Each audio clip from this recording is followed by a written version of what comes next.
I had a save file all the way like chapter 9 on like the hardest difficulty. Okay, here Lord. we go. All right, so I didn't realize I got that far. good evening, everyone. Welcome to excuse me, the BlackGate podcast, episode 5. And I said I put the title Sauron and Dead Space. I don't really like that title, but we're gonna be sitting here chatting up about Dead Space while I'm gonna be streaming some gameplay in just a second here. And I'm also playing, but like way further ahead. Because I completely forgot I had a save file on the hardest difficulty. So I'm probably about to die a lot. Let's see. Yeah, I just saw the thing for 2, and I'm just like, damn. All right, I'm about to hit. It's funny. It's kind of relevant to do a stream about this if the rumor is true, which I kind of hope it is. About the remake? Yeah, or remaster or whatever they're going to do. I hope it's a remake. Part of me hopes it's a remake, but another part of me is like, are they going to fuck it up? Well, the good news is, I mean, I don't really see them fucking this up because, I mean, there's no sex appeal in the game. I mean, if you found sex appeal in this game, you got issues. Well, there's something I wanted to bring up about. Well, now that you mentioned the sex appeal, it's only because of what you call it. Like, there's like I replayed Dead Space like 2 and 3. I played 1 so many times I did not need to replay it for this. But like when replaying 3, there's a certain look to Ellie's design. Yeah, they did give Ellie a buff in some areas, in a very specific area. Not that I'm complaining. It's.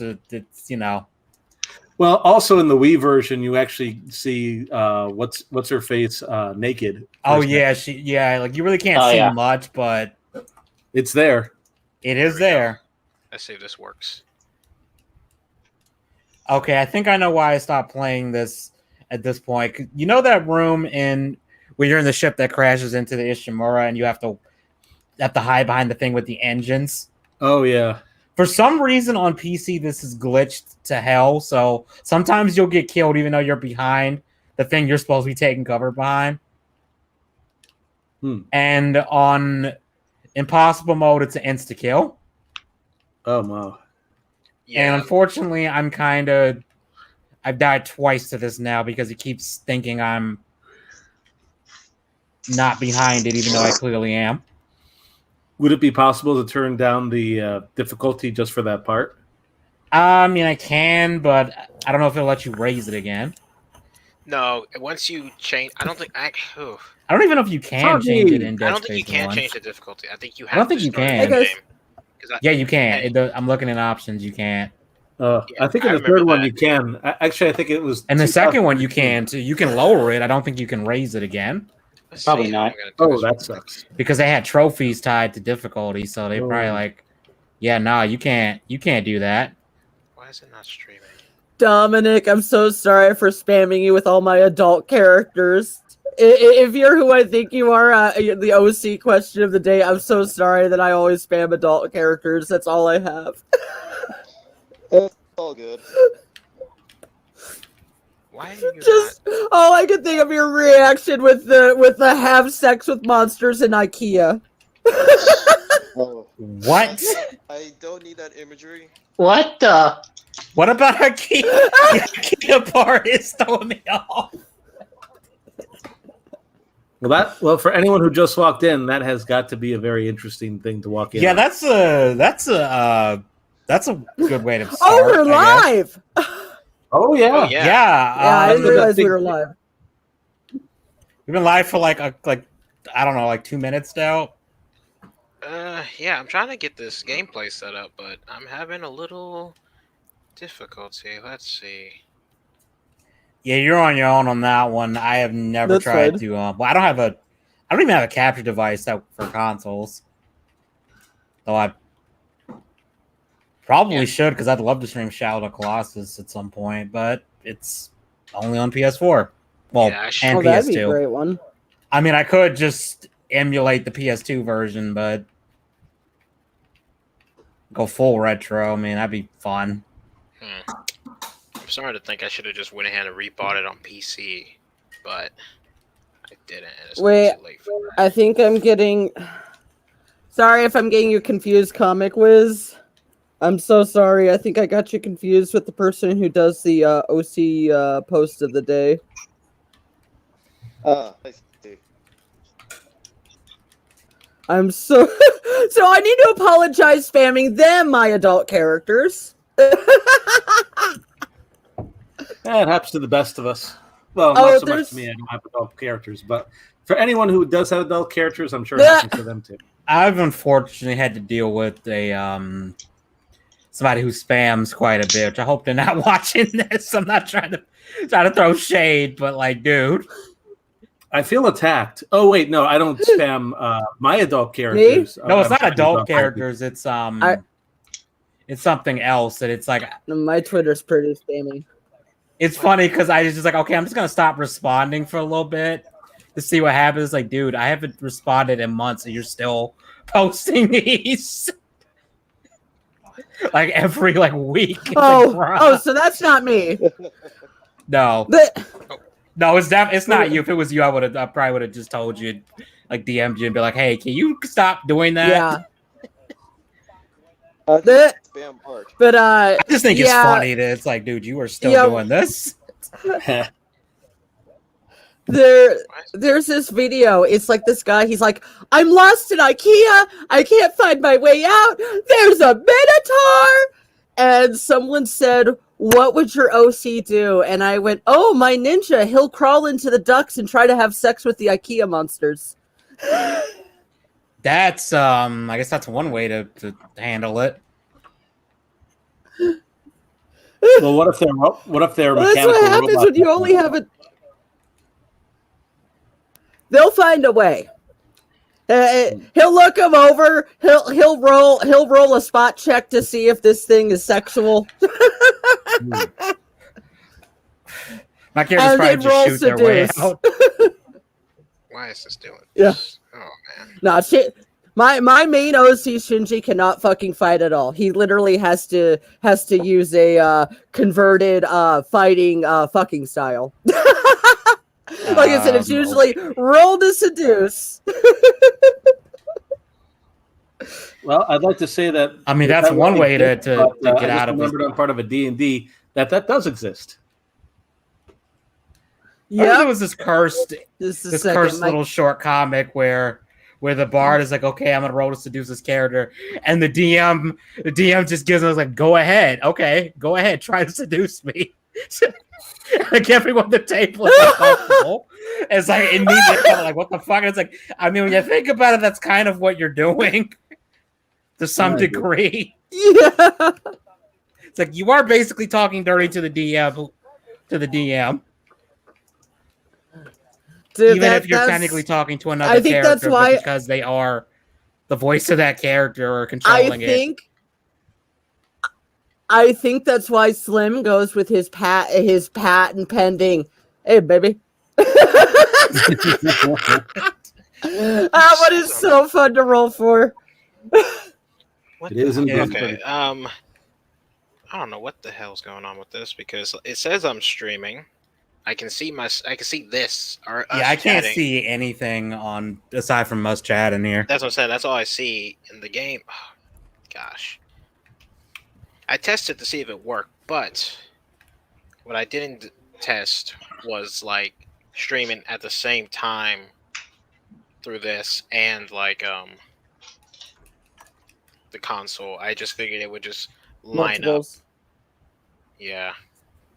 So let me try one more thing. Here we go. Stream manager. So, Soggy, have you ever played Dead Space before? Been a very long time, and I was a backseat gamer. Very much just somebody's girlfriend watching somebody else play because they took over the big fucking TV. So it was a lot of just seeing third-person head stompings. Yeah. Head stomping.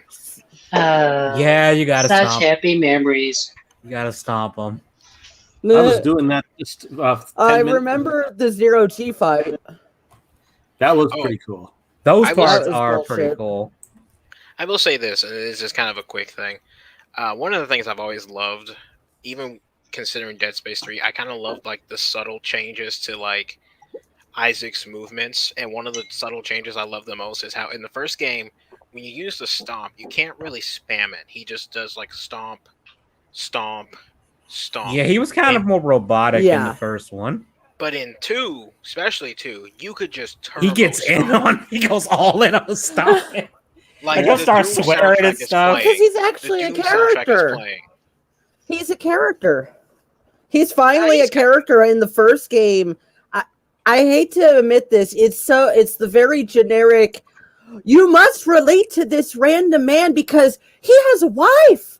You gotta care about his wife. To be fair, it's not his wife. Second game is he's more crazy. You're more related to him. I think the first game, he's more of a character in the second game. It kind of works in the first game, considering like characters are more talking at you. I think in the first game they wanted to go for like he's a blank slate, therefore. Yeah, you can kind of insert like what would be going through your head as you're doing this. Mm-hmm. Which I don't mind. 16-year-old boy is looking for their wife. Yep. Well, I don't want to be a 16-year-old boy looking for my wife.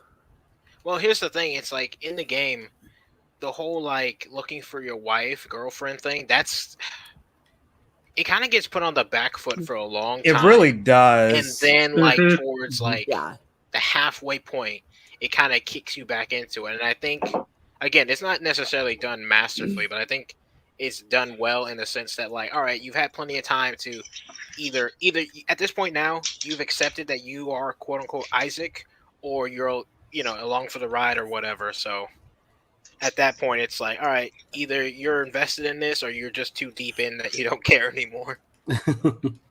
Nah. And I don't mind the whole Isaac being. I gotta go save my wife. That's not even really his motive. That's not even really his motivation, because I kind of get the impression he knew the whole time that Nicole wasn't actually there. Well, I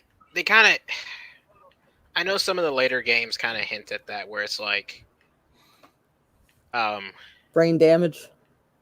Well, no, before the marker shit really started affecting him. Yeah, I think it's like in Dead Space 2, where even like the ghost of Nicole, with spoiler alert if you didn't know, Nicole dies, is dead. Well, Nicole's been dead the entire game. Dead the entire time in Dead Space 1. Oh no, my wife! How could my wife be dead? In 2, she even mentions that, like, she's like, you knew I was dead. Like, you knew before you even came there, and yet you still came looking. And it's like, I mean, it's a very clear retcon, but at the same time, because he didn't say a word in that first game, it works because of the fact that you don't know what he was thinking. His thoughts were honestly, he came off like someone in denial in the first game. I can kind of see they that. They call it out because Kendra's like, how many times do you watch that video? She did. And Kendra's like, how many times you watch that video in the beginning? It's kind of like, okay, so the video wasn't cut off. It's just Isaac keeps cutting it off. Yep. Because he doesn't want to accept that Nicole actually died. And, actually committed suicide. Why that one jerk calls him crazy. It's like, you're kind of cute and all, but you're just crazy. And you're just like, what the heck? It's like, oh, you don't believe me? And then she shows the entire video. It's like, Kendra, well, that was cold. Kendra's the ultimate gaming bitch. She was. Real here.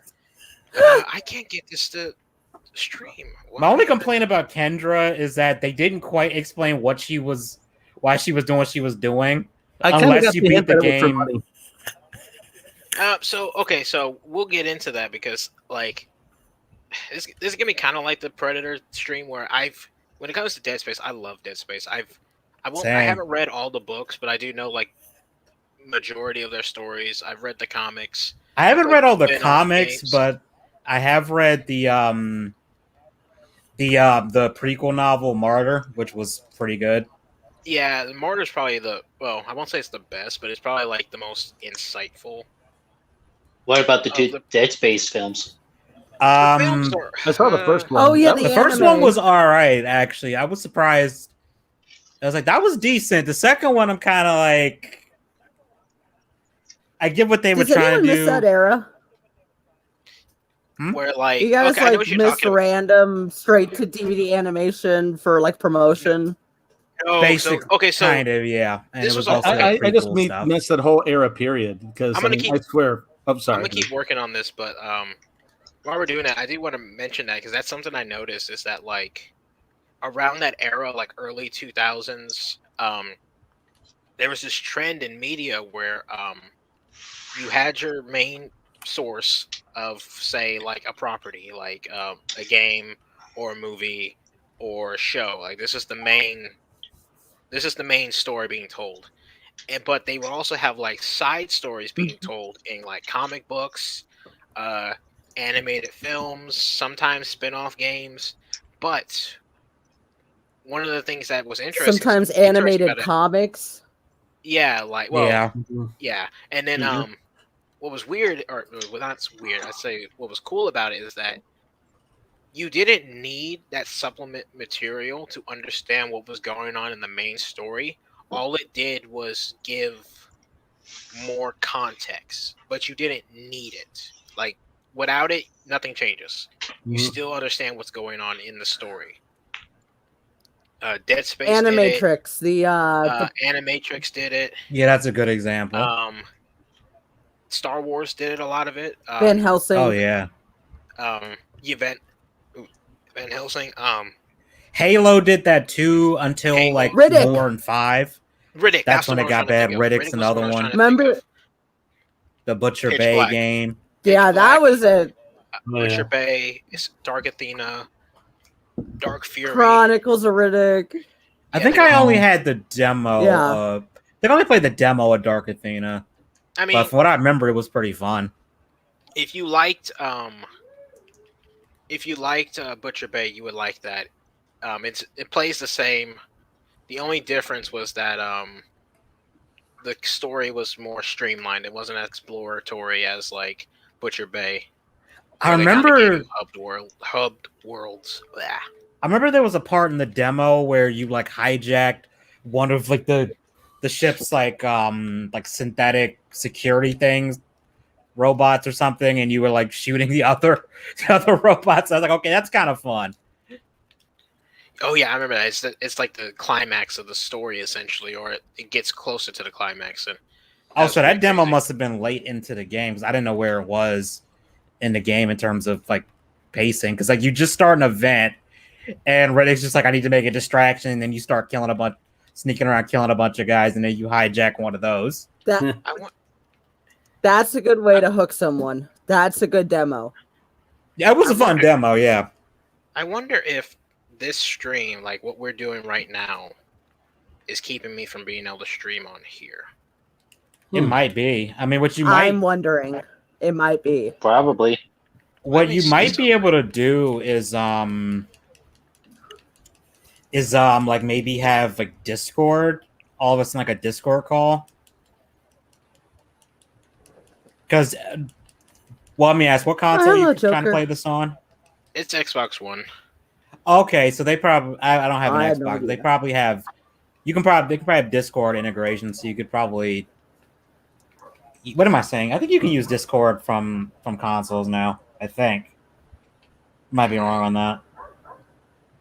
I don't want to have to download anything because that just adds to more wait time. Yeah, like I said, I'm not. You want us to do a bit of a Dead Space chat, and then you end the call with us, and then try to do a stream of the game right afterwards? Maybe because like I can't see because I keep hitting the stream button, like start streaming, and the little icon saying like I'm streaming pops up on the console. But then after a few minutes, it kind of just cuts out, and I think it's because this stream is going on. I was hoping that it would kind of like... Yeah. Are you streaming directly from the console, or are you using like a capture card? I was streaming directly from the console. I tested it out with New Vegas a couple of like a week ago, and like it streamed directly, but I didn't think to like test and see if I could stream this alongside that. I wonder if you can. Hi, Joker. We're having technical difficulty with the Deadstream game. I'm wondering if Is that what it's called? Wait, I said Deadstream. Deadstream. Wow. That actually sounds like a Deadstream. horror game too. It probably It is a does. horror game somewhere But- out there. Deadstream. It does sound like a fun one though. Let's Yeah. see if I can add. Oh, now I'm thinking about it. There's a. Would it be like I remember watching a a video. camping There was trip? a Like,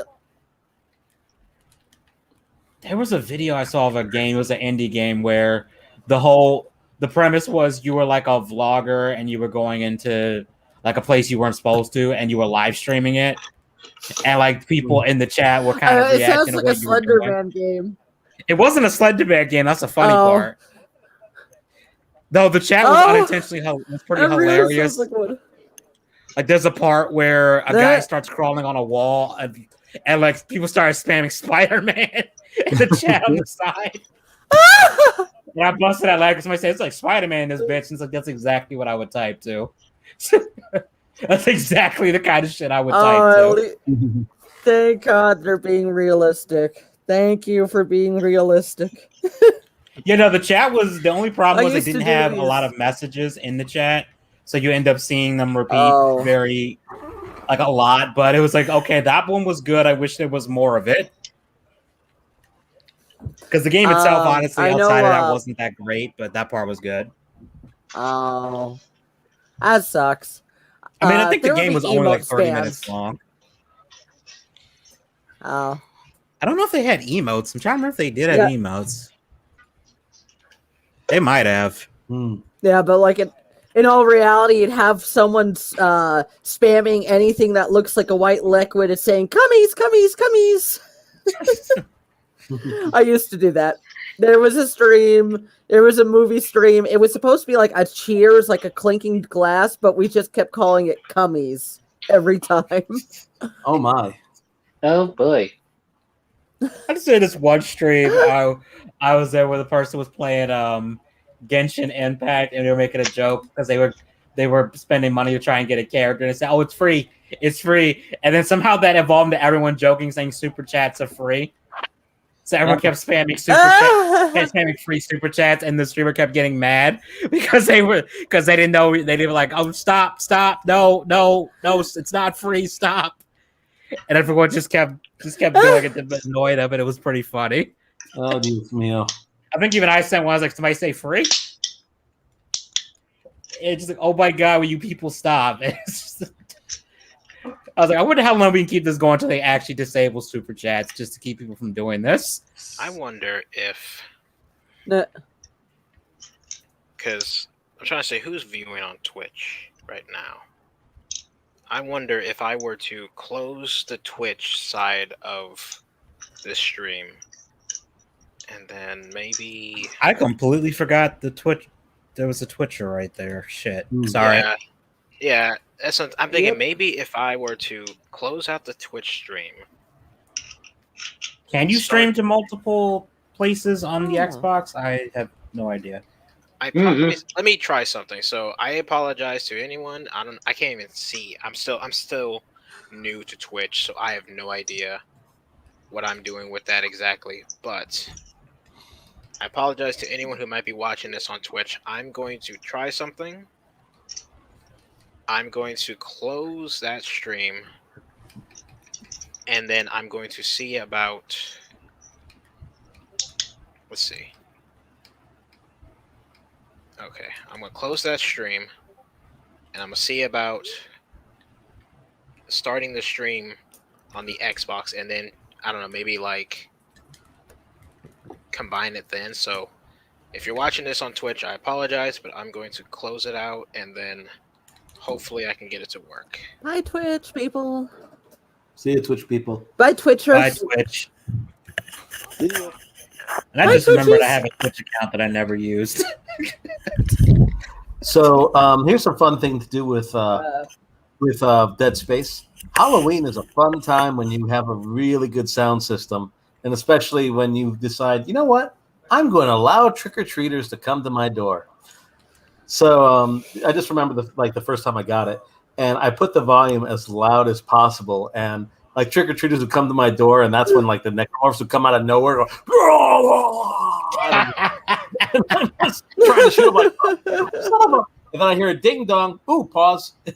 And then and then you can actually pause the whole thing. Like, hello, how's everyone doing? See, all nice and chipper and everything like that. And I actually give the kids good candy because if you're brave enough to come to that door, you deserve a little something extra.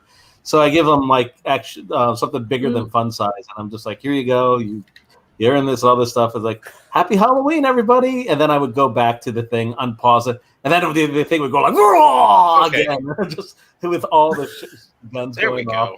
I just remember one time I had like no candy and people were knocking at my door, and I wasn't playing Dead Space. I think I was playing. I was playing Doom 3. And I was specifically playing the Xbox port, which, if you don't know, the menu for the Xbox port when you pause the game is freaky as hell. Because it isn't just a pause menu, like you start hearing these weird like noises and hums, and there's like random monster sound effects that'll kick in. So if you leave the game paused and you have really good speakers, and let's say you go in another room and forget about it, and you don't have the lights on, it's the freakiest shit. Okay. And some kid knocked up the door, and I had the game paused, and I would just hear this creepy sound effects. I heard the footsteps just run the other way from the door, like immediately, and it didn't click. I was like, oh, they could hear that. Okay, then I looked at my dog, and my dog was looking at me like, yeah, that's a little creepy, dude. What if I... Okay, so I'm It live was on one Twitch of the with weirdest gameplay, Halloweens. But okay, so Twitch is now streaming gameplay, but I don't think we voice wise are on there, and obviously the gameplay's not on YouTube. Yeah, I'm about to say YouTube is just showing the chat thing is not showing. I wonder. This might seem super ghetto, Hello, everyone. Welcome to the Disconnected Show. Yeah, welcome to the live commentary on a completely different stream. Let's just go with that. I'm about to try something really fucking ghetto. Oh, please do. That's gonna be amazing. Do it. I'm just remembering when I tried to isolate Discord as a separate audio channel using a virtual plugin, and it almost worked, but then the game audio wasn't working. Nah, this ain't gonna work. I already don't like the way this looks. Oh wait, there we go. We can see it. No, I love it. I hate the way I this looks fucking already. love this. Wait, are you sharing your I'm screen on the sharing the tab? Oh man. I mean, love it works. it. Next time I'm just gonna buy the damn game on PC Dude. and stream it through that. God damn. Can you blow that up at all? Make it bigger? Yeah, just so people on YouTube, because it is kind of small. Yeah, that's what I was saying. I don't like the way it looks because it's so tiny. Oh, that is so cool. If I put theater mode, how's that? There you go. Hold on. Let me. I'm looking at it on YouTube. Let me look at it from StreamYard. Yeah, look at it on YouTube and see how that looks. I'm on StreamYard. It's good here. Oh yeah, that's fine. If I put it in theater mode, that's pretty good. Oh yeah, because then StreamYard just gave me a thing saying it was having trouble streaming from Twitch. So yeah, this stream is negating the voice chat stream. So all right, so welcome to the scuff stream, I guess. Yo, this is just as disgusting as the necromorphs. Honestly, it's not that bad. This is the eldritch horror of. This is the eldritch horror theme I was going for with Dead Space. Here we go. Oh god, this is already shaping up to be great. Oh, who disliked? Oh, that's accurate. This is dislike. This is ghetto space. Screw it. Ghetto Sauron, space. to make you feel better, if you want to talk about scuff, when I first started my channel, I didn't have my computer, because I was moving to and from places quite a bit. I didn't really have a desk in one place I was at for months. So, and my room, I couldn't fit the computer. I didn't have room for a computer or a desk. And my computer doesn't have wireless, so I had to plug it in directly to the router, which was in a big ass room. So I had to bring the computer in there and have the microphone like that. And in the big room, it's not great for acoustics. So Emily, It the ended up artist, someone sounding missed the very like button. terrible. And I had to do that for weeks. Vagina. Hello. Woo! Okay. Go through a space vagina. So, all right, here's the 30 minutes in. Here's the real stream. Welcome to probably the most ghetto Dead Space live stream in the history of YouTube. Is it a bad idea for me to be playing Dead Space at the same time? I mean, I'm Homies in about to space. sit here. Let me put it this way: I'm playing Dead Space, talking to you guys. I have no sound on the game. Oh, that's Meh. bad. I know. I love it. Oh, you're gonna Dude, die a lot, probably. why do you think? Oh, wait, what Dude, why do difficulty you are you think playing I'm on? being medium. like I'm not about to. a dumb shit? I don't even think I have impossible. Wait a on this. minute. Wait, You get impossible mode if you've beaten the game once, I think. I've beaten this game multiple times. Why it wasn't impossible? Can you? Wait Can a anyone minute. hear me? We can hear you. We can hear you. Sorry, Can I'm perplexed because I've beaten this game multiple times. I'm playing on Oh my impossible god, for people who are Isaac, my just joining. butthole itches. Isaac, can you send me my cream? My butthole is starting to really itch badly. Here, let me do this at least. That makes the ending make a lot more sense now. No, Here, she's look. mad. She's mad because Isaac didn't get her shoes on that one sale, a one Black Friday sale. That's why Didn't she's get her mad. cream. All right, so Ding. 30 minutes in, here we are. God damn, this was such a mess. But you know what? The mess adds the authenticity. Jesus, I'm drunk. Authenticity. There you go. She's got big hooters. Anyone else think Kendra? that woman's got big hooters? Oh, you talking about Kendra? This isn't Dead Space. This is Hot Space. Yeah. Well, Kendra Look at is them modeled titties. after a real person. I forget her name. Same thing with Hammond too. Wow. Oh, Milkshake brings all the boys to the yard. Before she kills them. Oh no, I'm sorry. Leaves them for dead in It's better Thing than Monster yours. territory. Oh, and also does them dirty by reminding them that the one that they came there for is dead. Hey, your girlfriend's dead. Look at, aren't you a loser? Oh God, I'm just imagining. Please, don't toy with me, Nagatoro anime, but it's Tsundere Kendra hooters. bullying Isaac. It's just like your girlfriend's dead, I said- Isaac. Isaac's just I sad in said the corner. Tsundere just- hooters. I mean, this game has a very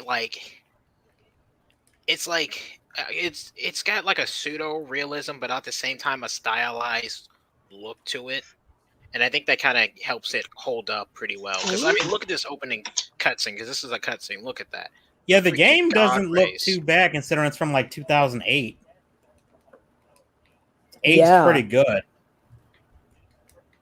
I mean, obviously, I think the sequel did a lot of the stuff better, but I mean that visually, but I mean that's expected. Yeah, but to say Oh, like visually, they're say what you will about Dead Space 3. Visually, it does look the best out of them. Some of Oh the yeah, visually, Dead designs aren't Space that 3 was great. pretty Whoa, solid. what the hell? Whoa, why is this making me motion sick? Fuck! Oh yeah, this is. I'm closing my eyes. It's a very bombastic opening. Yeah. If there's one critique I have of Dead Space, it's the fact that they don't try to build up too much suspense before shit hits the fan. You ready to see something? Isaac's face. Behold. Let's see his face. no, He's not so his face. plain. Oh my god, he's white. I think they Yeah, actually this said is they based before- his face this is off of before- the voice actor and So someone apparently else. that was okay. Well, because here's the thing. In the first one, I know the voice actor who came on to play him. What's his name? Edgar Wright. Gunner, right? Gunner Wright. Edgar Wright. Gunner Oh! Wright. Yeah, Gunner Oh. Wright. He looks Oh my like him. god! He wasn't on The the first director. game, so it's kind of like I guess you could say kind of almost like dumb luck that they modeled him to look like this, and then they got a voice actor who already looked like what they were they based them on. It's kind of Or like you what could- Resident Evil is doing with their new tech, where they get actors that kind of look like the characters to then be like the character model, to be the base for the models. Even though they kind of screwed Didn't that they up do with that all the Resident way? Evil 7 with Chris. Yeah, I don't know what was going on with that model but- for Chris. I remember. Yeah, like, but there were fan guys, they've been theories doing about it since that, game saying, one. like, there were people in like fan theories saying like that wasn't really Chris. That was like people were like, that's not Chris. The- They're like, that's like a clone or something. Oh man, it feels. So Who good knows? to be Maybe back. that was Mother Miranda. That's You know what? That actually would it's be his pretty. clone Dennis. All right, It's so his little brother. It's his little. Chris's evil clone. as I It's was his. saying It's his earlier, stepbrother Oh, did his that no one sister finally acknowledges. get knocked up? The red No. film Maybe his sister bloodline. finally got Hey. knocked up. there it is. No, I don't know if you guys can see that on the screen, but there it is. What is that? Thor's See hammer? that tiny? It's a little hammer. What does he call it? There's like a running achievement in pretty much every Dead Space game called "There's always ping." Oh, there's Pang. Yeah, and there's no real explanation as to what exactly it is Mhm. in universe. It's just something that's always popped up. Like there's always ping. Huh. Like it's almost like an in universe. It's an well, I won't say Inside in joke. universe. Yeah, it's almost like an inside joke for like mostly the players because I don't even think the devs have ever specified what it is either. There's a Pang secret room in Dead Space 2 that I found it by accident, which was funny. And I was like, oh, this was here. And I think I found it like my third or fourth playthrough. I was like, oh, this was here the whole time. Oh. Look at this man. He look at him. He walks like a robot in the first game. That's probably what they... Beep boop. Beep boop. I am Isaac. Oh my god. beep boop. I Yeah, am Dude, that's C3PO. That's A little bit of context with this game though is that like that spine thingy. oh yeah, I love the spine things, but it's like, That's actually... It's actually pretty like, cool. Yep, it tells you if you live or die. That's why I think he walks. He walks like he's got to stick up his butt. Yeah, he does. He do. Isaac. No Wait till disrespect And to I Isaac, think but you it's do. I think it's the spine thing. I Wait till he think gets it's the gun. I know I'm saying haha, he's got to stick. I know I keep saying haha, stick up his butt, but in all reality, the way this suit is designed with that large metal spine and those pieces, it really would encumbered his movement. Because Yeah, like it remember the probably RoboCop would. suit? Like those people could Oh yeah. So this is a part that always kind of weirded me out here. Oh wait, do we need to make the sound effects for this part that's coming up? I mean, there's no point. Look at this. Look at all that blood. Yeah, no one notices that. Like no one notices that, and he doesn't say anything. It's a normal day at work. Here, I'll make, Yeah, they got. I'll make the sound effects. Squish, To be fair, squash. in my Squish, last squash. job, there were times Squish, where we squish, walk squish, in and there was squish, blood on the squish, floor, and we squish. were just like, "That's part of the job." Either that or a female employee was on their Just period. whatever. To be fair, given how... Damn it, I was gonna say God damn something it. similar. To be fair, given how... Somebody had Shark Week. No. Roll, Isaac is like, this roll, must be the women's roll. dormitory. You know, given how like dangerous the power tools are in this universe, that's probably not that uncommon. There'd just be blood sitting And then somewhere. this. Clean up his. I mean, you have remote controlled saw blades. Roar! Oh, Ah, he's All right, killing I'm gonna have me. to Gush, Oh, gush. no. a little bit on here. Oh no! Splush. These things Oh will kill. I no! found this Gush. out Squish, squish, a while back, squish, but yeah, squish, these things will squish. totally kill you if you Oh damn! Bah. stay here long enough. Bap, bap. Arr. This thing's kind of a Grrr. dick. Roar! Blah. I am Chuck Norris. See, I'm already out of practice because I used to be able to make that run. Door closing. Door I'm not gonna closing. lie. I used to not be a big fan of horror games, and then I played Dead Space, and this sequence I had to pause the fucking game. Like, I actually had to pause the game and walk away for like Door 10 closing. minutes. All right, so One thing I respect about the first game is almost nowhere is safe. Like you think you might be in a safe room, but you have to really, really look around to make sure there's no monsters there. And even then, there might be a trap. Like I'm trying to remember the exact spot it was, but it was where it was one of those work tables, and I thought I killed all the monsters there. And then I'm trying to basically, update one of my Oh, tools. I remember that. And then all of a sudden, out of nowhere, I hear a roar, and I get ganked in the back. Yeah, the game just spawns one behind you just to be an asshole. Yep. Oh, that's not cool. Now, EA, you assholes. I just want to say something. Now, there's a bit of a meme when it comes to this game and its tutorials. Had this been the only tutorial you've gotten, this would have been the perfect tutorial for this game. Bruh. Like this sign right Oh, here. yeah. And Yeah. it's like, that's it. That's all I needed. If I didn't learn at this point, if the player didn't learn after seeing that and what comes next, then, you know, that's on them, not the game. However, as we're going to see in the next couple of moments here, It tells you right there. it Again. beats you over the head with that concept. Yeah. Oh, Sauron, I should warn you. I made like, hold on, how long was the damn video? On my second channel, I did a massive ass video on this game. And what was the total runtime of that? Let me check. Hold up, I can tell you, right? I think like holy shit, it was 2 hours and 7 minutes. Yeah, but I say You were like able to beat that in 2 hours and 7 minutes? No, I'm not. No, I didn't play the game. I was doing like a review thing of the game and just going through all of it. Oh, wow. And that was one of the things I brought up early on was how many times they beat you over the head with the shoot the limb thing. And I was like, yeah, okay, I get it. hold on a second, I want to see this. Come on. You did not have to do that multiple can do it. times. Come on. I'm a scary monster. You're not shooting my limbs. See, I'm coming at you. Yeah, I'm going to get you. I'm dead. You might want to stop me, though, so you can see stuff. Oh, I'm not dead. Tis but a flesh wound, yeah. Your leg's off. No, it isn't. What's that then? I've had worse. You lie. Come on, you pansy. You know what's one thing, seriously, though, I do give the game credit for? The sound that the normal enemies make, that gurgling, choking noise, is actually legit unsettling. Yeah, because it sounds like even though they're already mutated, it sounds like they're still in pain. Like their very existence is painful for them. Like it sounds like someone who's being choked that's still trying to talk. Yeah. Or make noise. Pain. And it's really creepy. What? Yeah, you might be better Has off. anyone here seen Return of the Living Dead? Was I've that seen the a one? couple of the Living Dead movies. I don't know if I've seen that one. Is that the one where that's the like, one the where they zombies actually can say walk? brains? I don't think I've seen that Yes, one. and they actually say brains.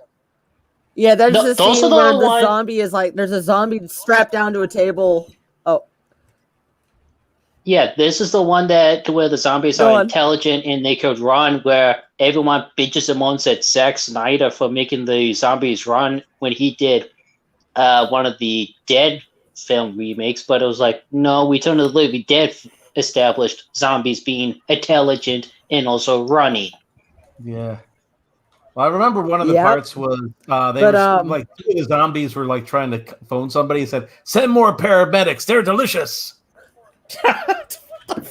yes, send more ambulances. And my favorite line, pain. Brains make the pain go away. I can't. Ooh, her that's kinda voice was so sad. raspy in that scene, or the man who did it. All right, so And plus- just Yeah. to add a little context to this, Dead Space is by far my favorite game series. I don't know what it is about it. I love the universe. I love this first game and the second game. I wasn't too big into horror games, not really.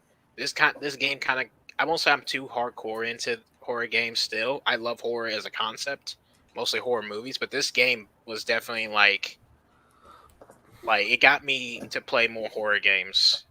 And it's not Yeah, to say like this same. is like some kind of like weak horror game, I would say. I say this is a pretty solid one. It's got some genuine scares, and there were moments of the game where it's like, you know, you ever get like that sense of dread where you're kind of like, Yes. you're just literally like in the game, I'm just like, I don't want to go in this room. I know what's waiting for me, and I don't want to go forward. But at the Yep. same time, it's like I have to go forward. I have to see what happens next. I don't own it anymore. I used to own a lot. I used to have a really diverse collection of Xbox games, which I don't have anymore. And it included Silent Hill 2. That is an amazing horror game. Yep. And I like 4. I'm one of the few people that likes Silent Hill 4. Oh, I actually played 4 recently because they GOG has the PC version on their platform, on their store now, and I was playing that a few months ago. That game is really good. I wouldn't say I was like consistently super scared throughout, but I will say when the ghosts show up, that's when the game actually gets scary. I'm actually when your apartment becomes unsafe.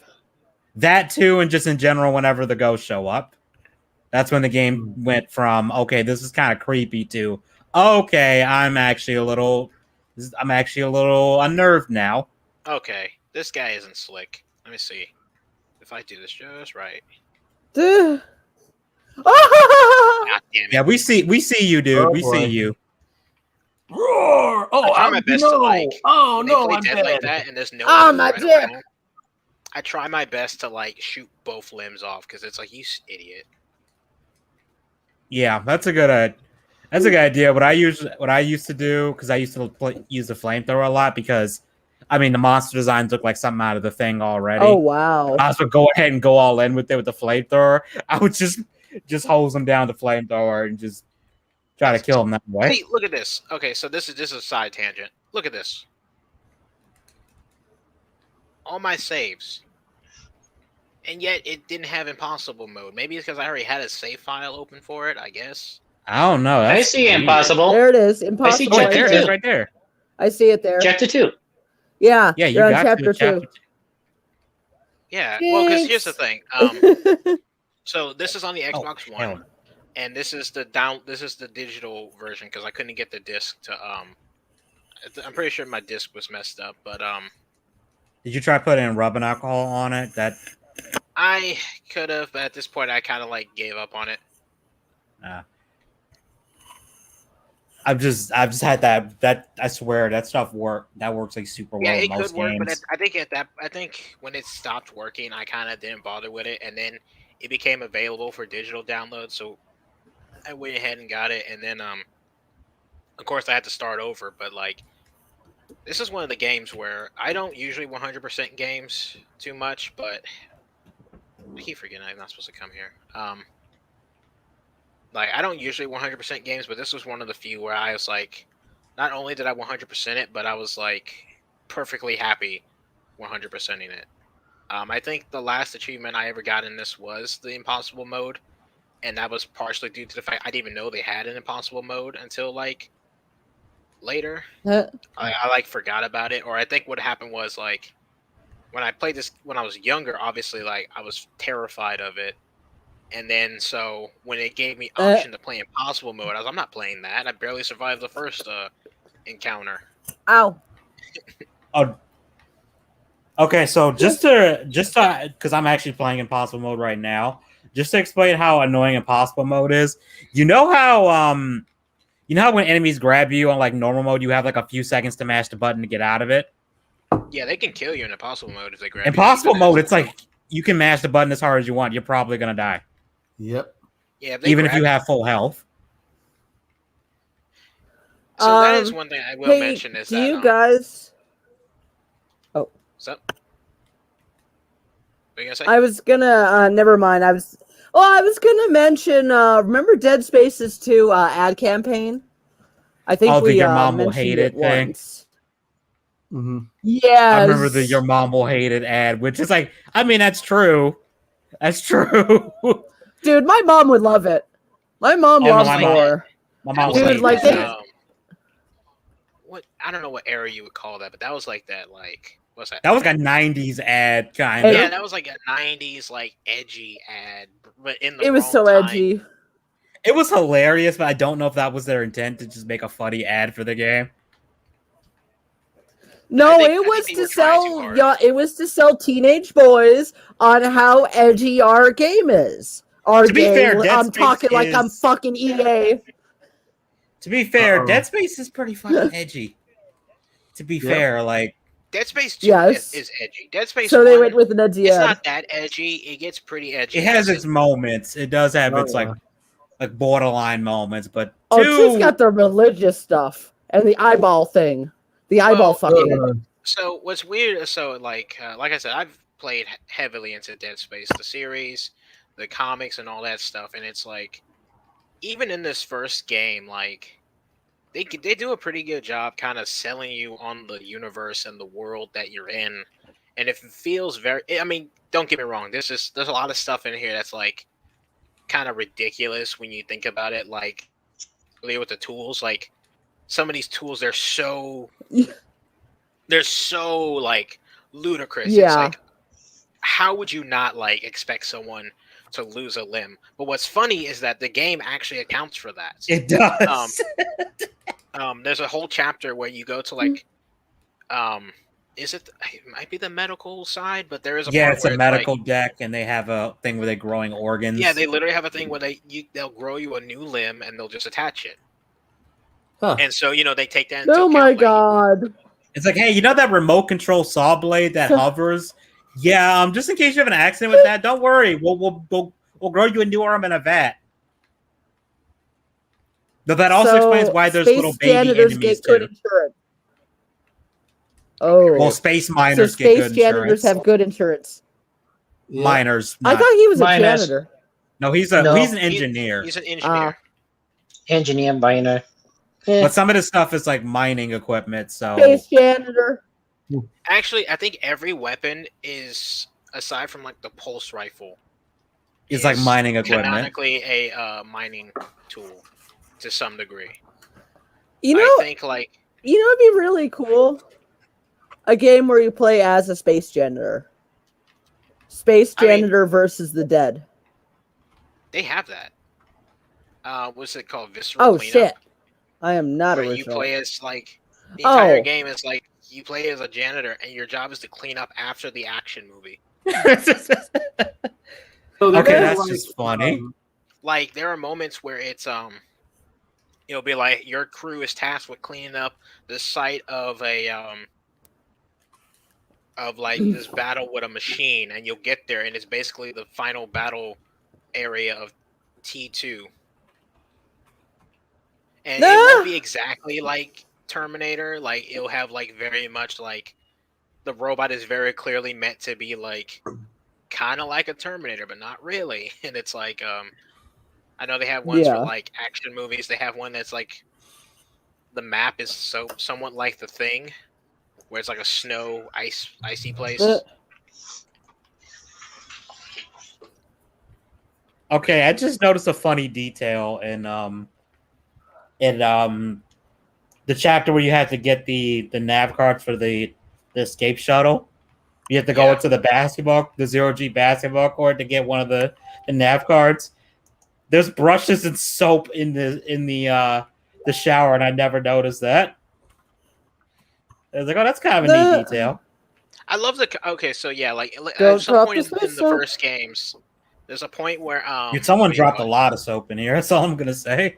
I think it's funny how in the first game you have the 0G basketball like mini game, and the context is like you're on a ship surrounded by a bunch of monsters, right? Like death is around every corner, but Isaac stopped to play some basketball real quick. Yeah, Isaac wanted to shoot some hoops. Hey! Isaac needs to calm down his nerves. If Nick Cage can't play a pinball machine while fighting against animatronics, Isaac can play some basketball in space. Yeah, I mean, we got to know how hard he can dunk. I mean, come on, that's important. EA needs to know how hard he can dunk so they can put him in EA Sports 2020. They need to know how hard he can dunk so they can put him in EA Sports 2026 or 2020, 2045, whatever the hell. What is the new Battlefield called again? 2040 something, I think. 2042, I think. 2042. Yeah, they need him for EA Sports Basketball 2042. Isaac's trying to get drafted. All right. I really feel like EA should bring this franchise back. No, that's the rumor. No. I don't trust those bastards. I don't trust. I would love to see this game. Let me put it this way. I would love to see this game make a comeback. I really would. I would love for nothing more for this game to get like some kind of remake or I think a remake would be better. But I don't trust current game devs to do this game justice. Unless they outsourced it to someone. Especially considering someone What, like like Poland? points that the game would eventually go into, because like I know we mentioned the religious angle, but like honestly, aside from very surface level, there's not much. Well, there's some depth to it, but it's not too much. Well, they're clearly making fun of Scientology. Scientology is the obvious thing to make fun of. Like, to me, it's morally correct to make fun of Scientology, but I can see one thing that they would probably change. At the same time, there is the nuance because not all the religious characters are like maniacs. You know, they kind of, some of them are just manipulated, which is like what's his name? One of my favorite characters. It's gonna sound crazy because he's not really in the games too much, but Dr. Klein is like he's like the main scientist who ends up helping you in this game, and he's actually one of my favorite characters. But even he's a hardcore Scientologist. He's one of the reasons why. You mean Unitologist? Scientologist, Unitologist, all the same thing. It's close enough. I mean, it's freaking close enough. You know, have you ever played the iPad version of this game? Yes, I have. I actually haven't played that one. Well, here's the funny thing. It was funny you should mention the whole thing about some people were manipulated, because there is a character with the same last name as one of the characters from the third game. I think her last name is Norton. I think it's like Catherine or Norton, the asshole dude from 3. Yeah, well, apparently, I don't. It's not confirmed if that's the sister or whatnot. But there's a woman named Norton, and they completely pull a Samus on us, because you don't know that it's a woman until the very end. And well, let's just say that it doesn't end too well for her, because all the events that happen in Dead Space 2 happen because of her, and the reason they happen is because she was manipulated to do certain things to basically help the help the Unitologist. Yeah, so she's a Unitologist herself, and she's basically on this mission to deliver some crap to certain places. She asks, okay, what is this all about? He goes, you're not authorized to know that. And then, boom, the outbreak happens. She's like, shit. So, what we were talking about earlier with, like, the games having, like, this kind of expanded universe storytelling to it, where you didn't need the extra material to kind of, to understand what was going on. And I know the iPad game or the mobile game, whatever you want to call it, it kind of fell under that same criteria where it gave a little context to what was happening in Dead Space 2, but you didn't really need it. The only thing that kind of like, I don't want to say, I don't even say it made it necessary, but like in Dead Space 2, there is a audio log from that character that you can find towards like the end of the game. And, you know, unless you played the mobile game, you have no idea what they're talking about. But, you know, again, you don't need that in order to understand what was happening. Mm-hmm. But yeah, like, because I know, like, it's kind of crazy because in the first game, in this one, they talk about the religion. They talk about, like how manipulative it is, how they were, like, misguided. But at the same time, it doesn't go too deep into their religion. It's kind of a surface level kind of thing. And again, like, you have characters who are crazy in the religion, but you also have characters who, like, you know, they're still kind of crazy because Dr. Kine, he's still crazy. But he is Dr. Kine is straight up legit insane. Yeah, but he is trying to help you. Like, he at least recognizes that, like, well, we were wrong, so let's correct this shit. Well, let's try to. I mean, they sort of do, because there's like a weird bit of lore. Let me fix my mistake, like an absentee dad with a birthday card. It's like, no, he let tries. me fix He my tries problems more like than an that. absentee dad with a birthday card. He tries more than 2 that. birthday cards with cigarettes. What's funny is that, like, when you get to obviously, like, you would never get this context until you beat the entire series.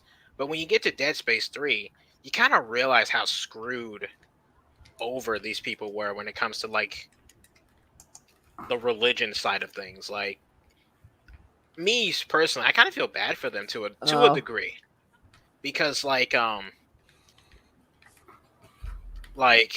again, like the game's been out for years, so there's not really much of a spoiler. But there is the context that basically when you get to Dead Space 3, it turns out the entire unitology, the markers, the necromorphs, it's all part of this this grand design of these this alien life cycle thing. Yeah, basically like these alien gods, and this is all part of their life cycle where they send these markers down to turn the life forms on the planet into these necromorphs, and then when all the people are dead and there's enough necromorphs, they all converge into this giant alien. And so the giant moon thing. Yeah, all the markers, the whole religion, everything, it's just this elegant trap set Alien by these orgy. it's basically a massive trap set by these aliens. Well, that and the whole thing with the marker is if you're not smart enough to make new ones, it just makes you insane. But if you're smart enough to potentially make one, it implants the instructions in your head and compels you to do it. Yeah. Yeah, Make so more. That's really stuck for Isaac. It's a lose-lose situation for anyone caught in the situation. Plus, there's the other subtext mentioned... There's the other subtext that remember the marker on Earth was there for millennia, and the implication is that the marker was manipulating organisms on Earth back then, and the implication is, it manipulated humans to evolve a certain way, so we would need these things at some point. Mm-hmm. So yeah, the lore and that's another thing. I love stuff with crazy deep lore, but I love it when it's not necessary lore, if that makes sense. But yeah, I kind of get that. The lore for this game is you should get into Evangelion. The iPad game or the Evangelion. I know you like Evangelion. I do not like Evangelion. I know, but there's so much extended lore, and then there's the manga, which is really good.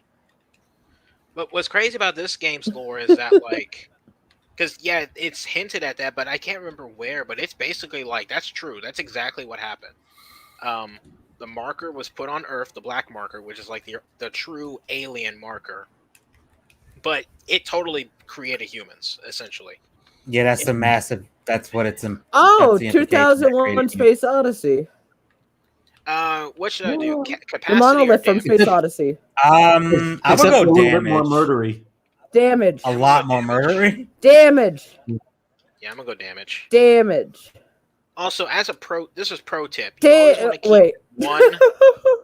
You always want to keep one power node. Yep. Try to keep one. That way you can open up the little locker rooms that have all the extra ammo and stuff. Oh, I just thought of something that if they ever did a remake of Dead Space, that they would probably change. Oh boy, I forgot about this one. I just thought of something that they would probably want to change if they did a remake of this game. What's up? You remember, Dr. Mercer, the crazy dude who's experimenting. Yeah, he kind of is vaguely Middle Eastern / Arab and has is obsessive as a zealot. So I could just see them saying, "Oh, this is Islamophobia" or something stupid like that, even though it's not. Because the guy's not practicing Islam. They'll probably make all the bad guys white people or something like that. You see that guy? You see that one right there? Yeah, he's not dead. Damn it! Yep. I need to pack this. Don't reduce that chick's tits. Remember that chick I was simping over? They'd probably reduce her boobies. Well, that's the thing, though. They can't even say that it's objectification because they literally based her off an actual person. Yeah, and I'm pretty sure the actual person has boobs like that. They keep ripping off the boobies of real women. They keep game devs. Western game devs are ripping the tits off of real women. They're doing that when it's really weird. An actual person. Yeah, I think it was. Yeah, in The Last of Us. She was a lot hotter in real life. Here we go. They had all the women for that game was way more attractive in real life than the game model.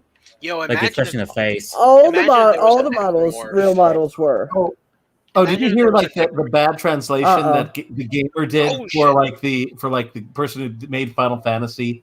The gamer made a bad translation like they were saying like, oh yeah, Yes. this direction is so progressive, and we're going to go in that direction in the future. And then it was basically said, probably because of a lot of angry Japanese gamers, that oh no, they didn't say that. They did a bad translation. I'm just like, wow. Wait, what was this? Oh, it was like today. They made like the gamer made a translation from something that the Final Fantasy director said, and apparently it was a bad translation because the gamer said, well, the director basically said that he wanted to go in more of a woke direction, and they wanted to try and make things more progressive at Final. Yeah, Japan does not like that shit, and I'm right there with them. Yeah. So, needless to say, What I was gonna say, they weren't happy about that thing. he was talking about gameplay, wasn't he? He meant He was talking about progression in gameplay. Yeah, that's probably what he meant. Yeah, I was gonna.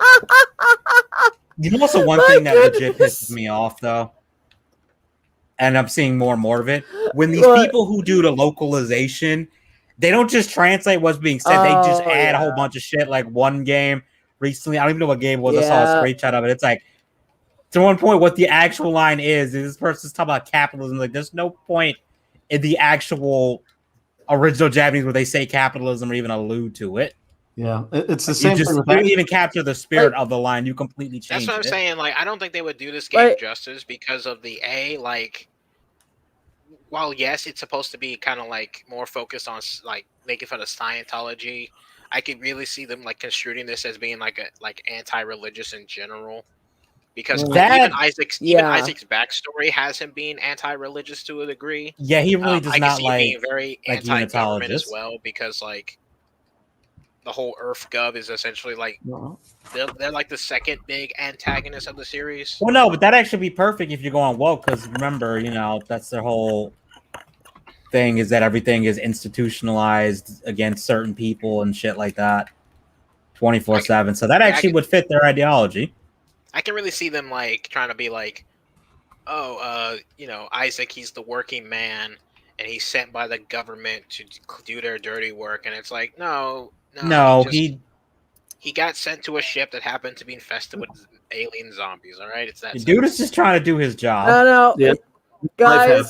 guys, there's one change that would make the game more progressive or woke or whatever you want to call it, and this is the one change I would agree with. Yeah, Isaac is Isaac. Wait, what's a woman equivalent of Isaac? Well, ISIS, but I don't think that's going to fly. I don't think you would want to use that name. Well, maybe Esther. No, I think Esther because it's an old Bible name, and Isaac's an old Bible name. It'd be Esther. You know what they would do? You want to know why Isaac Or is actually Ivanka. named Isaac Clarke? No. Here's what they would do. Hold on a second. I want to see if I can Why? get this one. Damn it, I missed. Okay. But what I was gonna say is that what they would do, and I know this is something that they plan to do, post Dead Space 3, was let you play as Ellie. That would have been fine. I can see that. I can see them. Oh, goddamn it! I keep forgetting advances ahead. I can see them kind of like making it to where you play as Ellie from the beginning as opposed to Isaac or something like that. I wouldn't like that, but I wouldn't mind if they did a Dead Space 4 and you played as Ellie. And I honestly was kind of wondering why they didn't just make Ellie the co-op partner in 3. So the thing about Dead Space 3. Well, I know why, because they had another plan for co-op, and EA was like, no, make the game more action based because Scary Game doesn't sell. Yeah, so like I swear, 2013 was a weird time for games. Oh yeah. The best way I can describe it is, because I've read into this a lot, is that basically Dead Space 1 is made.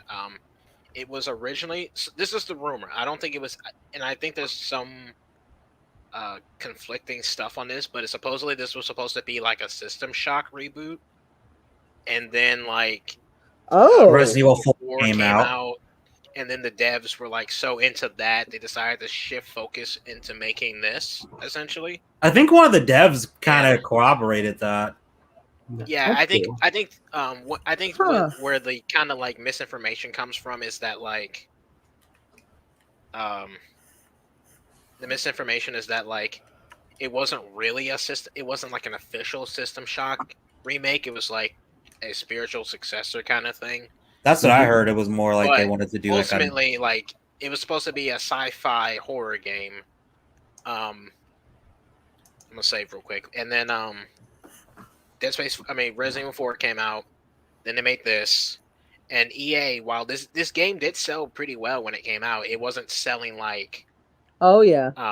it wasn't doing like basically gangbusters. EA wanted a new franchise. EA wanted their next big franchise, and that's what Dead Space was supposed to be for that. They wanted this to become Resident Evil, essentially. You know what's funny?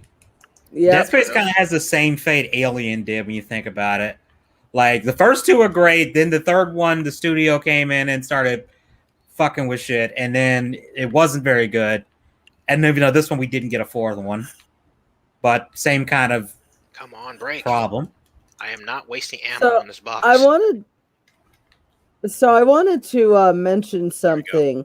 Dead Space 3. I don't remember if you guys remember this or not. I was watching a lot of gameplay YouTubers at the time, like Super Best Friends and Game Grumps. Both of them were like, they didn't say it, but I could fucking tell. They were like hired by EA or like given early promotion of they were pretty much told to promote Dead Space 3. There's an old Game Grumps video that's them very much promoting Dead Space 3. So, like, that wouldn't surprise me. I don't honestly so like Game Grumps. The thing about Dead Space 3 is that, like, I'm trying to think of the best way to describe it. So yeah, like Dead Space 1, very much a horror game. Dead Space 2, it's still fun, it's still scary, but it's definitely much more of a action horror game. But then when come Dead Space 3, they basically took out all the horror and just made it a pure action game. Now, to be perfectly fair, I've played Dead Space 3, and I played it recently, and I played it with a friend of mine. We had fun. Like, don't get me wrong, it was a fun, like, co-op shooter to play. However, at no point were we, like, terrified. There were moments where I was thinking, like, this doesn't feel like Dead Space. So I'm always of the volition that, like, if you love Dead Space 1, I don't see how you could. I don't see how you could legitimately say, like, oh, J-Step needs like, to be let in. Fun. Oh, what? Oh, I think he got kicked. He's not. I think he got disconnected. Oh well, hold on a second. Let me. Yeah. When it came to Dead Space 3, I'm not gonna lie, There we go. When I first saw the trailer, I was like, "Oh, this looks cool," but then I was kind of like, "This looks more like an action game." And the co-op thing was weird. It was kind of like, "Okay, this is weird." But then it was weird. Oh, you can play the game solo, and it would just be Isaac. So yeah, like the old games, and I was like, "Okay, that's a neat way to do it. That's a fair way to do it." That's and then I played it, and it was kind of like they say you can play it solo, but it's very clear by playing it solo, you are missing out on a good. Yeah, you are. Content. Like Carver, like I don't hate him. I don't hate him at all. He's you all just right. miss his entire freaking character though. Yeah, like at the beginning of the game, he's like looking at a video of his family, and Isaac's he gets pissed because Isaac asked him about he's like, it. "Oh, it looks like a cute family." It's like, "Don't bother, they're dead." "Oh, I'm sorry. Don't." It's like, "Don't apologize. We're not friends." And then at the very end of the game, he's like, "You with me, brother?" "Yeah, brother, I'm with you." Yeah, he's like, "When the hell did this happen?" Like he's like, I alienated my son. Like he's having a whole moment. And like he's like realized like, wow, I've been kind of shitty for a lot of my life. But what's funny is that like, so again, this is what I was saying, because when I first played Dead Space 3, I played it solo. Like I didn't did too. I didn't really have online, so I played it by myself, and it was all right for what I played. Like I liked love the story in it, like when revealing like what the actual make us whole thing was about. Yeah, supposedly the ending was not like the ending reveal of the necromorph origin. Supposedly that wasn't changed. Supposedly that was exactly what they intended for. And to be fair, as much as some people don't like that, there are signs of that to a degree throughout the series. It makes sense. But I just want to finish the thing with Carver real quick though, is that like, you know, you play the game and you don't get the context with Carver. But then when I played it with a friend of mine, when we did co-op, I was Isaac, he was Carver, and some of the stuff they do with him is actually pretty cool. Like there are moments where he's hallucinating, and he'll see like enemies and objects that are attacking him, but you don't, and vice versa. And that's a really cool mechanic. There's like a moment where we were walking through like a tunnel, and my buddy was we were on mics, and he's just screaming like, "Dude, do you see that?" I was like, "See what?" He's like, "It's a giant nutcracker." I was like, "There's nothing there. Like it's literally just blank." And he's like, "No, I'm telling you, there's a giant nutcracker sitting in the middle of this room." And I remember like he recorded the footage. He sent it to me, and I saw it. And I was like, oh wow, that's actually really cool. The fact that they actually bothered to do that. That's actually a really cool mechanic. Do you know what the original plan was with co-op? Because I think they wanted to do co-op, but the idea was you were going to be. It wasn't Carver wasn't a character. It was like Isaac, a shadow version of Isaac. Yeah, that was like hallucination. Yeah, so it was going to be that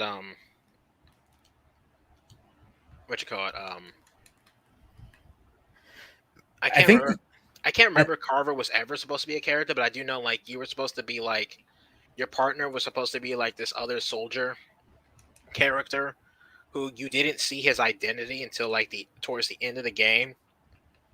And then that's when it's revealed that it's some kind of evil like version of Isaac. Yeah, it's like he's hallucinating or something. Yeah, it's like his self-doubt manifested and born from the markers. Yeah. And like that would have been an interesting thing to do. And at the end of the game you have to like, it still has like that versus each other kind of mode that you had in like certain co-op games where you have to essentially you are each other's final boss.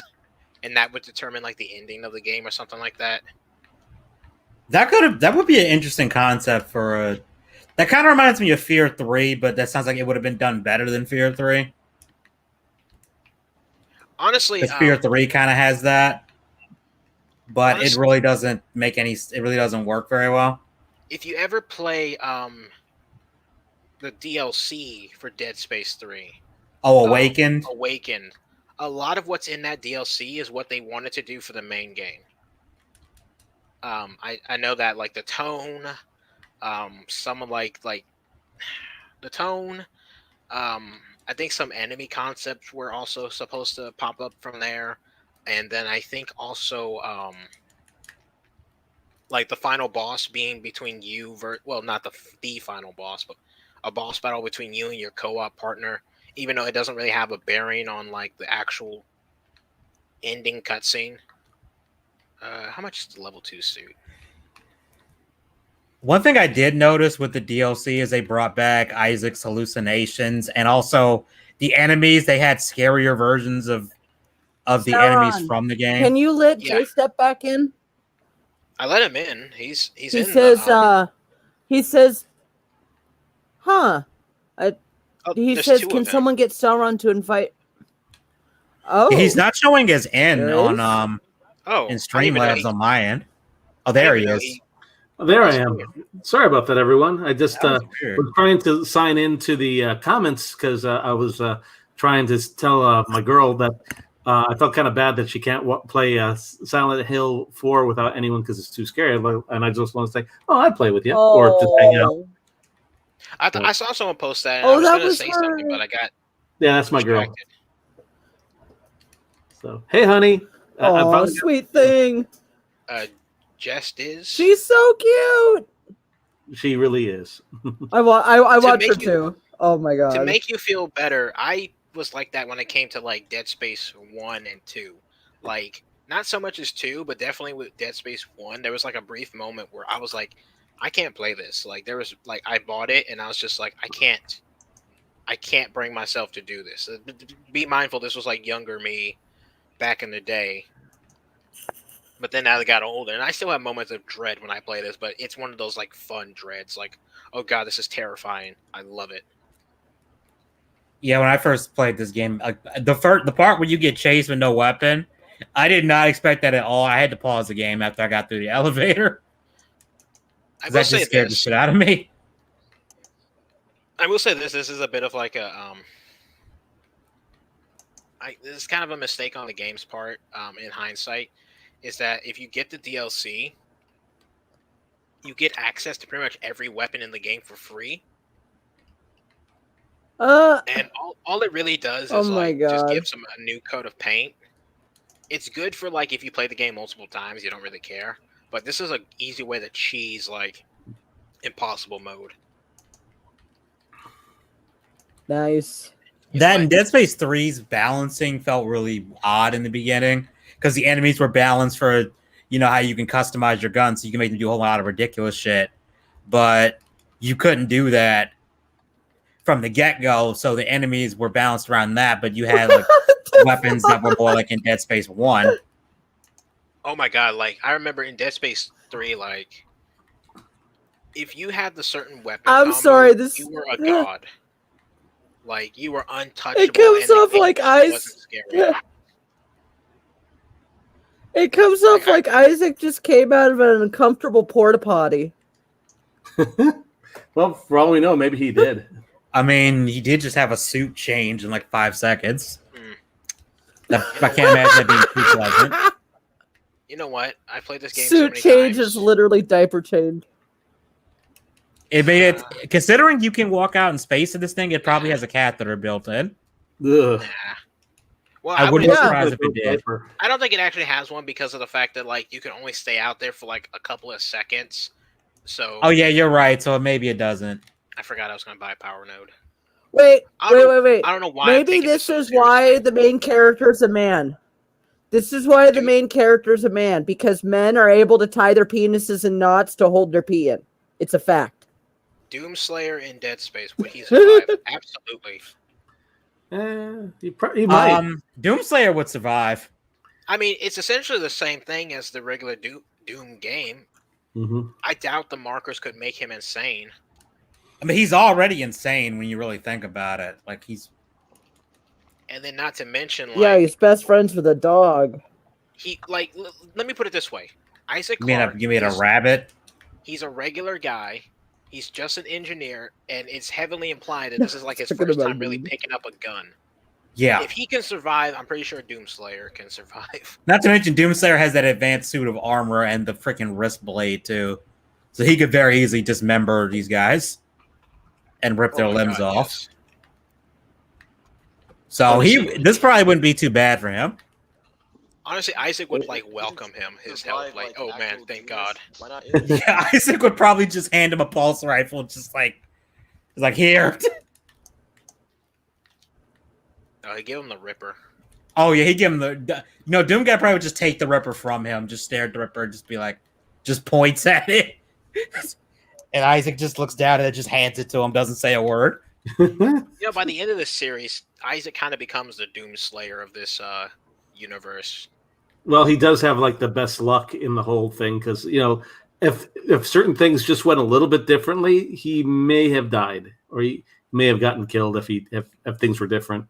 I'm just thinking. I was just playing the third one today, and I'm just thinking if he came out at the same time as the Extraction team, he probably would have got shanked with everybody else. Yeah, Isaac does have some luck on his side because somewhat to that shit is like, dude. Yeah, he has like the best worst luck. He does. It's bad because don't get me wrong, nothing on this ship is what I would constitute as good luck. However, at the same time. Wait, did she just die of sadness? Now she did. Yeah, she pulled a Padme on us. She pulled a Padme. Wait. Oh my god! Guys, we have to check for her arm. Uh-oh. Check for pulse. Checking for a pulse. Oh! Watch? What the hell, man? Oh, you're just going for the cross. Listen, you gotta dismember her so she doesn't come back. I remember this. True. Okay, so I'm not sure if we'll get to see it. Doesn't mean pussy stomper. I remember very specifically, and this is something I tend to overlook, is that so you see all these body bags here, right? Yep. At the end of this level, when you come back, all of these body bags are empty. And when I first played this game, I didn't think smash of it. But then later, when you learn the context of what the necromorphs are, and I think this is the chapter you kind of figure that out, and then you see all the body bags empty, and you're like, oh shit, like oh shit. There's another chapter where they do that. It's the one where you fight the thing in food storage. There's a bathroom full of bodies on your way in. When you come back, it's empty. Yeah, and it's like, to me, this is one of those like, it's I don't want to say it's genius game design, but it is a pretty damn good idea, in how like it can explain why say because games they deload oh god, the flamethrower, the worst weapon in this whole fucking game. Yeah. But, because in some games they'll despawn like corpses to kind of help with like rendering and all that stuff. Like that's like the perfect in-universe example for why that happens. And it's like it fits the lore perfectly. Mm-hmm. And something else that's kind of cool about that too is, again, it adds a little bit of freakiness too, not just in this game but the other ones too. Like, all right, spoiler alert, but not really, because I very much doubt you could buy the game anymore. At the end of Dead Space for iPad, your character pretty much is hurt so badly they kind of imply that she dies, and her body basically is no longer in the area that it was when she quote unquote died or lost consciousness. So it does keep that interesting consistency too. Oh yeah, I remember. The Wii game doesn't one of the characters you play as, he dies at the end, and you see like him attacking everyone else on the ship. Yeah, he straight up becomes infected and starts attacking the rest of the survivors. I mean, to be fair, dude lost his arm. Ooh. Like he was gonna die. Was that the dude who died? Yeah, so like in Dead Space Extraction, which is a fantastic game, which you can still buy for the original Wii. Yeah, it has a PS3 version too. Yeah, which I never seen it. I never played that. I played the Wii version, which is great. The PlayStation version, I think I actually have the PlayStation version digitally. At least I did. But one thing I think it was a digital only one. I remember what was it? With the mobile game. Yeah, I remember seeing that like at the end where like the character, I think their code name was like Vandal, where it ends and you don't see their body. And at first I was thinking, oh, okay, maybe they survive. That's happy ending. But then I remembered that like, oh, they take corpses. So that's a good way to play on that trope of like, oh, the main character died. This is where their body was. But then you come back and they're not there. It's like, oh, maybe they're still alive. It's like, no, not in Dead Space. You know what's one thing that I didn't even notice in the first game? They bring it up in the second game, and it kind of freaked me out. When you're walking through the Ishimura in the second one, and Nicole's taunting you, at one point she says, they never did find my body. And she's like, what do you think happened to me? Ew. Maybe they turned me into one of them, and I was walking around the halls killing people. Yeah, because it's like... obviously, she says it more creepy than I am, but it's like, dude, that's fucking creepy. Yep. Yeah, because it's like... no, that'd be amazing if she said it like you. Hey, Isaac! They didn't find me! Maybe I'm a necromorph. I don't fucking know. Maybe it's funny. Lol. Yeah, it's like... You just make your taunting character obnoxious. I wonder. That would have been kind of funny, but the way she says it in game, it was like, oh, shit. Yep. It's like, yeah, we never did find Nicole, and it kind of makes you wonder, like, did we though? Like, what if she's one of the necromorphs we killed and we just couldn't recognize her? Yeah, because like in the game, like especially like later when they like, I know kind of like later material kind of go deeper into like, I won't say how she died, but like where she died, and so it's like, yeah, she died in the medical. Yeah, because she died here technically, somewhere in this like area. Yeah, yep, that's her. There that she could is. be her. And we never know. Hi, Nicole. Yeah, that one looked more female than these other ones. Oh, you were in... Yeah, it was. I'm gonna see if or I at can least it replicate did from that angle. I'm gonna see if I can replicate it. But there's a certain thing these things do that terrified me the first time. So you have a melee attack, right? Ah! Let's see if he does it. Let me see if he does it. There it is. There it is. So I don't know if you saw that, but these things can block your melee attacks, and that terrified me as a kid. Oh yeah. Because I was thinking like, what do you mean these things can block my attacks? That's not allowed. They're not. It's like you're a zombie. You can't Ugh. block. I am privileged to kill you. Stop it. Like you just swing and you just see its arms go up in a blocking motion. And you're like, oh shit, these things are smart. Well, if you remember, was the Wii version of the game. One of the scientists actually studies the necromorphs and noticed that they have kind of a hive mind, and that's what we were talking about, the whole thing with the with them collecting bodies and shit like that. So at the very least, they have some kind of space intelligence. Yeah, I see. One sec. Oh, he said good night. He has to get some rest. Oh, he's got a street festival. All right, man. Good night. Night, man. Yeah, no. I remember. I mean, it's hard for me to talk about because like, there's so much of this game, like lore, story, and history that like, you dive into it.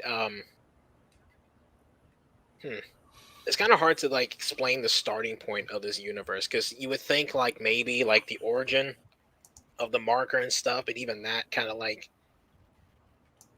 Well, yeah, because then you got Tal Volantis. You got to talk about that. Yeah. That's probably the best part of Desert when you go into the Alien City thing. Because it's just straight up Cthulhu shit. Yeah, like their planet was literally an ocean planet before, And he had the giant, because, deep ocean gigantism. So there's these giant skeletons of what they were and stuff. Staring at you, and you're like, maybe it's a statue. Maybe it's actually one of them. Yeah, like their species, like sounds like the pilot range from like being tiny to shit. Their species to absolutely massive. Kind of right. Yeah, makes me think of the pilots from Alien. Not really. I don't know if I'd say they're like that. Well, your description made me think of that. They're kind of like that, to a degree. I would say like they're like that in the sense that like you have this ancient inspired. Species. Yeah, I mean, there's definitely some alien influences in here. Well, they're like that. Oh, there's in the context of Prometheus, Space Odyssey too. Yeah, because was Prometheus already out at this point? No. I don't think Prometheus was out when Dead Space 1 came out. Dead Space 1 is 2008. Prometheus but I think is like 3. 2012. 3 was definitely. Yeah, Dead Space 3 was. What year was that? I don't know off the top of my head. I have to look it up. But it was like 20. I think it was like 2012, 2013. I think. Something I want to like say that. Was that maybe 2014. Maybe 2014. I don't know. I can look it up on my computer. Yeah, go ahead, because like that's kind of curious to me now. Because like, but even without that though, like the lore for this game is just. I don't want to say it's like perfect because it's not, because there are some plot holes in this. 2013, yeah, February 5th, 2013. Yeah, that's after Prometheus, but like the lore for this game is pretty solid. And I will say like. Kind of the way they had some of the things set up, I guess. Like, what's probably the best way? I know some people like to talk about like the origin of the necromorphs, thinking like it was kind of a little too crazy and convoluted, especially when it introduces like the moons and how they're essentially like space. What's my only nitpick? Odyssey. But I really like it. Like, it's not perfect, but I do like the like it does have a very like eldritch kind of idea to it. Dude, it reminds even me of, like it reminds me of Space Odyssey and Evangelion. And, and Evangelion is just anime Space Odyssey. Wait, does this mean is Dead Space video game Space Odyssey then? I'm not sure if I don't know if I'd say that. I know it's definitely video game Alien. More like video game thing too, just because of the creature design. Oh yeah, there's a lot of like things about this game things. there's a lot of like little like But you know what's the influences to this? You know what's the only piece of lore that to me doesn't make sense? Postmodern. What's up? So you know how in the first one, like they show that the marker suppresses the hive mind, Yeah. and that when it's like put on the pedestal, it kills any necromorphs. Okay, so yeah, that I never understood because it's like, wait, the marker makes them, so why would it be killing them? So this is where I'm pretty. This is my little like theory for that. I don't know if anyone else has come up with it, but this has always been my explanation. Is that the red marker, the one that we have on this ship? It's what's the best way to say it? It's imperfect, and so it can create the necromorphs, but it's not really like. Actually, no. Let me rephrase. I think the pedestal. That's what I was thinking too. The pedestal is a thing. I forgot. The pedestal is like an actual device that they built later. The marker is doing exactly what it's intended to do. However, the pedestal was designed to kind of counter the marker, if I remember correctly, and it's this marker specifically. That's what I thought, and I think I even brought that up when I did the review thing because I brought that up as a point. I was like, that's kind of weird that this one does that, but that's never brought up again. I think it's explained in Martyrs, because I think Martyrs is a bit of a. I mean, it's a prequel to the entire series, but I think it's also got elements of this game's. Like it's also a direct prequel to this one, and I think they mentioned that like the pedestal is like a separate thing that they built to counter the marker. Like the pedestal is very specifically, it's a specific item to stop the marker. Because the 1 and 2, the big one you see at the end 2 did not have that. Neither did the ones they were making in the facility when you go through it. None of them had the pedestal. Mm-hmm. So I was it's supposed thinking to be the perfect marker. Two is supposed to be. It's such a good marker that it improved on the black marker. I think that's like the canon explanation of it. Well, because I remember Titanman says you let all those bodies in here. So I think what's supposed to happen with a normal marker is once the outbreak reaches a certain point, they all converge on the marker, and then that triggers a convergence event, but then creates the moon, which then destroys the whole planet. Yeah, I think the pedestal was a trap. Like it was supposed to be like, this is the focal point, but the minute it activates on here, it's supposed to like kind of mess things up for them. Yeah, it fucks with the signal or suppresses it. And I think even in this game, they even mentioned that this marker is desperately trying to expand outward. It's trying to spread its influence. So I think, again, this is me being kind of fan theory here, but I think a good way to explain this that like the marker knew it was imperfect and was trying its best to kind of spread further. That way it could kind of reconnect with maybe some older markers or something. Because keep in mind, like the entire context of Dead Space, like this particular event happening is all because one of those moon gods was stopped. Like all of this is trying to get that one god to be resurrected.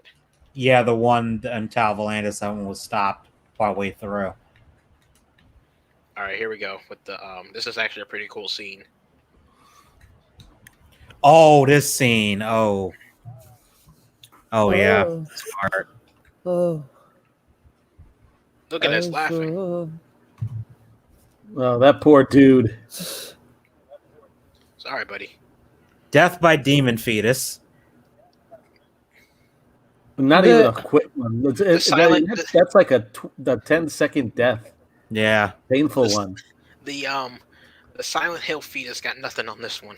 Nah, the fetus in the sink in Silent Hills ain't got shit on that.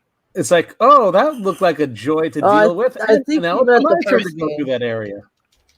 Oh yeah, if you look at son of a bitch. This is probably the best animation in the game when you get this thing.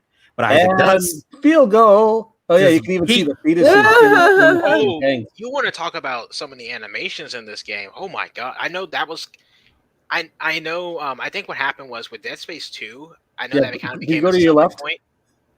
But in this one, like I won't say it's a selling point, but it was definitely people remembered was the death animations. Yeah. Could you go to your left or not? Oh, yeah. Not left Are you anymore, talking but about the to back? babies in the containers? Not just that, but the X-rays. It's like freaky as hell, but cool. Yeah, there's a lot of weird, freaky X-rays. Yeah, but that's not the one I'm whoa. talking about. There's the X-rays. There's that son of a bitch. Well, yeah, these are the babies where they grow the limbs. Like the whole purpose of these like little babies is to grow new limbs for the workers. For anyone who's had something amputated. Ew. Yeah, it's pretty dark. You know what's another cool thing that I like about this Wow. game? They can't. There's a For point, some and reason, I just got really tired, guys. I think I might have to go. Like, I'm literally falling asleep on stream. Oh, you're good. Before It's you very strange. go, before you go, can you talk about the Yes, stream I'm you're going to be here. having Sunday? Oh yeah. This upcoming Sunday, I'm actually going to be having a guest on. She does a comic actually called Orc Girl, and she does like a lot of model work too. So I'm going to be interviewing her. So be on your good behavior, boys. You know I can't make that promise. I'm literally here stomping zombie babies, so I don't know if I can get any better. eat the than this. fetus. I wish. I Well, can't- well, Just use a kinesis module and just yeet them. oh yeah, that's right. Can This is I for used to- killing my doctor friend. yeah, just use your telekinesis. This is for killing that doctor. Oh down my there. god. we just point out how many people would abuse if a kinesis module was a real thing? I mean, one of the okay, you Oh, want to yeah. talk about like Just lore that doesn't make sense is that how come this thing doesn't work on living people? Like you can try this on living things, like all the other necromorphs that are still like walking around and it doesn't work. And I'm like, bullshit. I think it's Bullshit. just a gameplay thing. I think it I know actually would work. Oh yeah, it's totally a and- gameplay thing, but I'm talking like in universe, like I would totally You know- like be throwing stuff at people, picking them up, and like just tripping Yeah, I them. would just like someone pissed me off. I would just But, lift them up and just tell them knock it off, or just hurl them. Just I hurl can- them yeah, against the before I wall. go, it's gonna be at the it's gonna be at the time I normally do it, so it's gonna be an hour earlier than what you did tonight. Oh, Okay. fuck! Why am I falling asleep? That But happens. yeah, we're gonna hopefully she brings some comic samples and we can read them on air. We'll build we're gonna build her an orc girlfriend character because hopefully she'll actually join us for one of the games. Hopefully she'll join us for the wedding game. That would be cool. That would be pretty sweet. Okay. Well, thank you for coming, Soggy. Yeah, so no problem, guys. It was really fun. I know I started falling asleep though. I literally crawled into my bed at one point. I'm so sorry. No, thank you for putting up with If this, it makes you feel better. Oh, with this ghetto setup. oh, you're because it's welcome. just- I mean, it's kind of funny, honestly. and there's such a delay. Nah, to it, too. Gatto's my middle name. There's such Nah, a delay to this. this has been amazing adding our own sound effects. I put subtitles on, so there's Dude, some story happening for people. I would Hold on, let me. I unmute would the say us stream adding our own on- sound effects. I would my say end, it takes away from the game, but there are serious moments where the game still fucking freaked me out without the noises. Oh yeah, because I've said it before. I've played this game like on Discord chats. Like I'll be talking to people on Discord while I'm playing this, just trying to get achievements. And I'm playing in dead silence because I can't have both going on.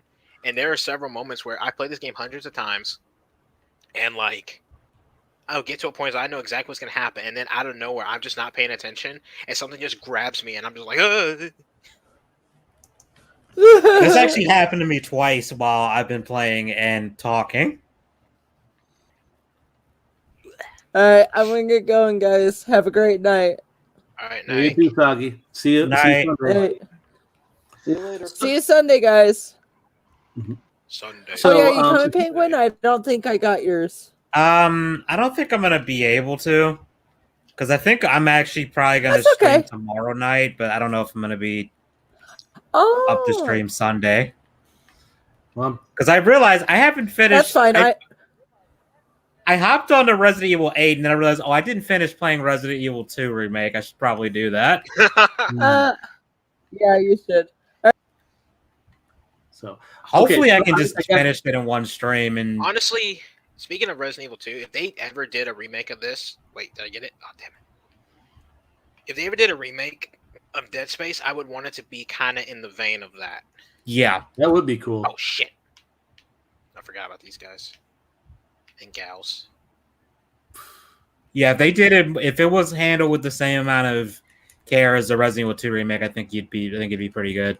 So, well, I know Resident Evil 2 remake isn't perfect, but you know, It's not perfect. Like it does do It's still some pretty things good. different from the Well, actually, original. This should be the perfect remake for that because there are no branching branching paths to alter. Yeah, there's no side A, side B stuff. Like, I know they give you the freedom to kind of tackle certain tasks like in different orders as opposed to how the game tells you to, but that's really about it. There's not really much. There's no choices to really make. Yeah, it's not like the game gives you, hey, make a moral choice here. The only moral choice here is to stomp the corpse or not. And eat the babies with the kinesis. Mm. Oh, speaking of the kinesis, I have kind of a BS reason why you can only lift dead things, but you can't lift living things. It's a safety feature, isn't it? Yep, it's a safety feature, like so that people won't try and use that telekinesis for evil purposes. You can only lift inanimate objects, or in the case that some people have to drag a dead body, dead bodies. But when it comes to anything living, they didn't want to be able to get sued by someone who potentially could be alive. So they put a safety thing that if they have a heartbeat or a brain wave or some other bullshit, that you can't use it on them.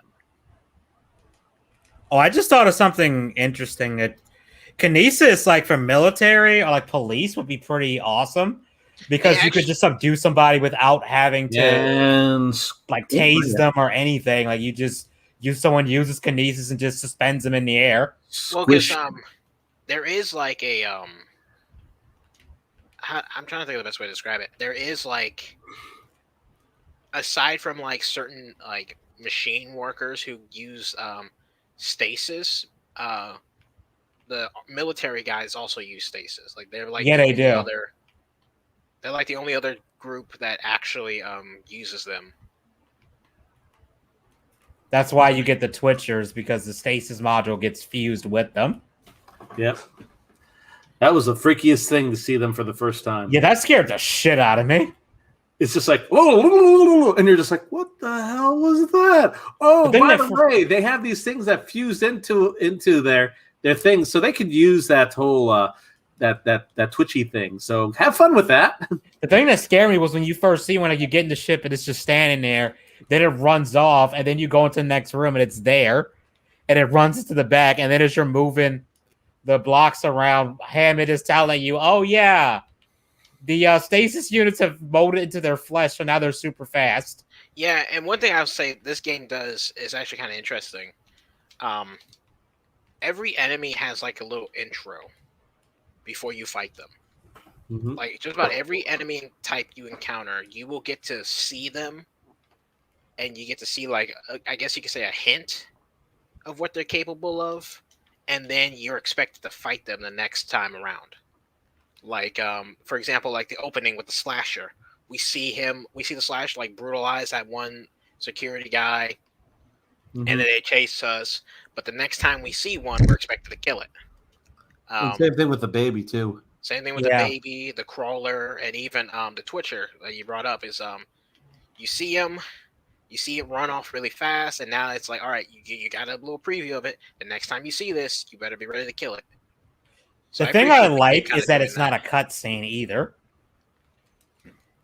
Yeah, there's no cutscenes, and well, there are cutscenes, but they're very well integrated. Oh, hello, you. Oh, hello, you. Oh, dead in one shot.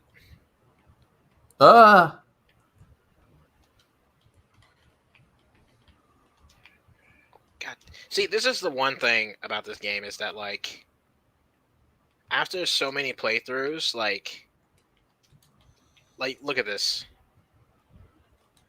Look at this inventory. Yeah, mine is somehow full right now, and the problem is I'm stuck against an enemy, and the weapons I have ammo for aren't very useful against it. I mean, honestly, you can beat. I know I've gotten the achievement for it, but you can beat this whole game with just the plasma cutter, and I love that. I actually did that. I mean, trying to remember if I did that. I think I did. It's kind of. I think I did it on normal. It's kind of hard to do, and not because like the game's like difficult with the plasma cutter. You honestly don't need anything else besides it.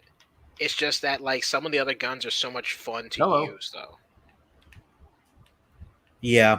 Because there was one time I was playing like a playthrough, and I was like, all right, this is gonna be my plasma cutter only run, and I just really love the pulse rifle. I love like getting a crowd of them and just mowing them all down. And so I remember I grabbed one, I loaded it, and I was like mowing them down. And then I just thought to myself, "Oh shit! I said I wasn't going to use anything else." Yeah, it happens. I don't need this. You know what? One thing I didn't notice till like I had played the game again. That's really neat. A lot of the weapons, if you notice, as you upgrade them, their sound effects change. Oh yeah. I know the line gun is probably one of the most obvious ones, where like the beam that you shoot, it starts off blue, but as you upgrade it eventually turns like golden, and it's like it just looks more intense. And then the flamethrower, it starts off like orange, but then it goes blue. Yeah, which the closer you get to maxing it out. I gotta say, I hate the flamethrower. It's very much like a meme weapon in this game because you can't use it in 0G. I know why you can't use it in 0G because fire doesn't. Well, it's not 0G, it's just no oxygen. Well, yeah, that too. But at the same time, it's like, why would you ever pick a gun you can't use in every situation? To be fair, it's good against the those swarmer things, those little ones. Oh yeah, but you know what else works well with them? The force gun. Yeah, the force gun also does that pretty well. Now, the one in Dead Space 2 where they changed the alt fire to you just fire the fucking tank at them as like the fire grenade, that thing is ridiculous. Yeah, I will say they tried their best to make it more viable in the later. It burns through ammo like a motherfucker, but... Yeah, be careful here, because there's one... That's one of the freakiest things in the actual space. Look at that. That there's no sound. So when one of those little bastards comes out of the corner, you don't hear him coming at you, but boy howdy, you could see him. I kind of wish the game did that more. Yeah, because like, I mean, it doesn't help now because I don't have headphones on. I can't hear anything regardless, but yeah, I know exactly what you're talking about. That's a really cool effect that I appreciate them focusing on. It's one less body to deal with. I forgot I didn't upgrade my air, so let me hurry up and get inside. Oh, I think I don't remember. I think I never upgrade air. You don't have to. There's only one part where it's kind of helpful. Good idea to upgrade the air, but again, it's not necessary. Yeah. Then again, I usually don't upgrade the rig either, which is probably dumb. I just put everything into weapons.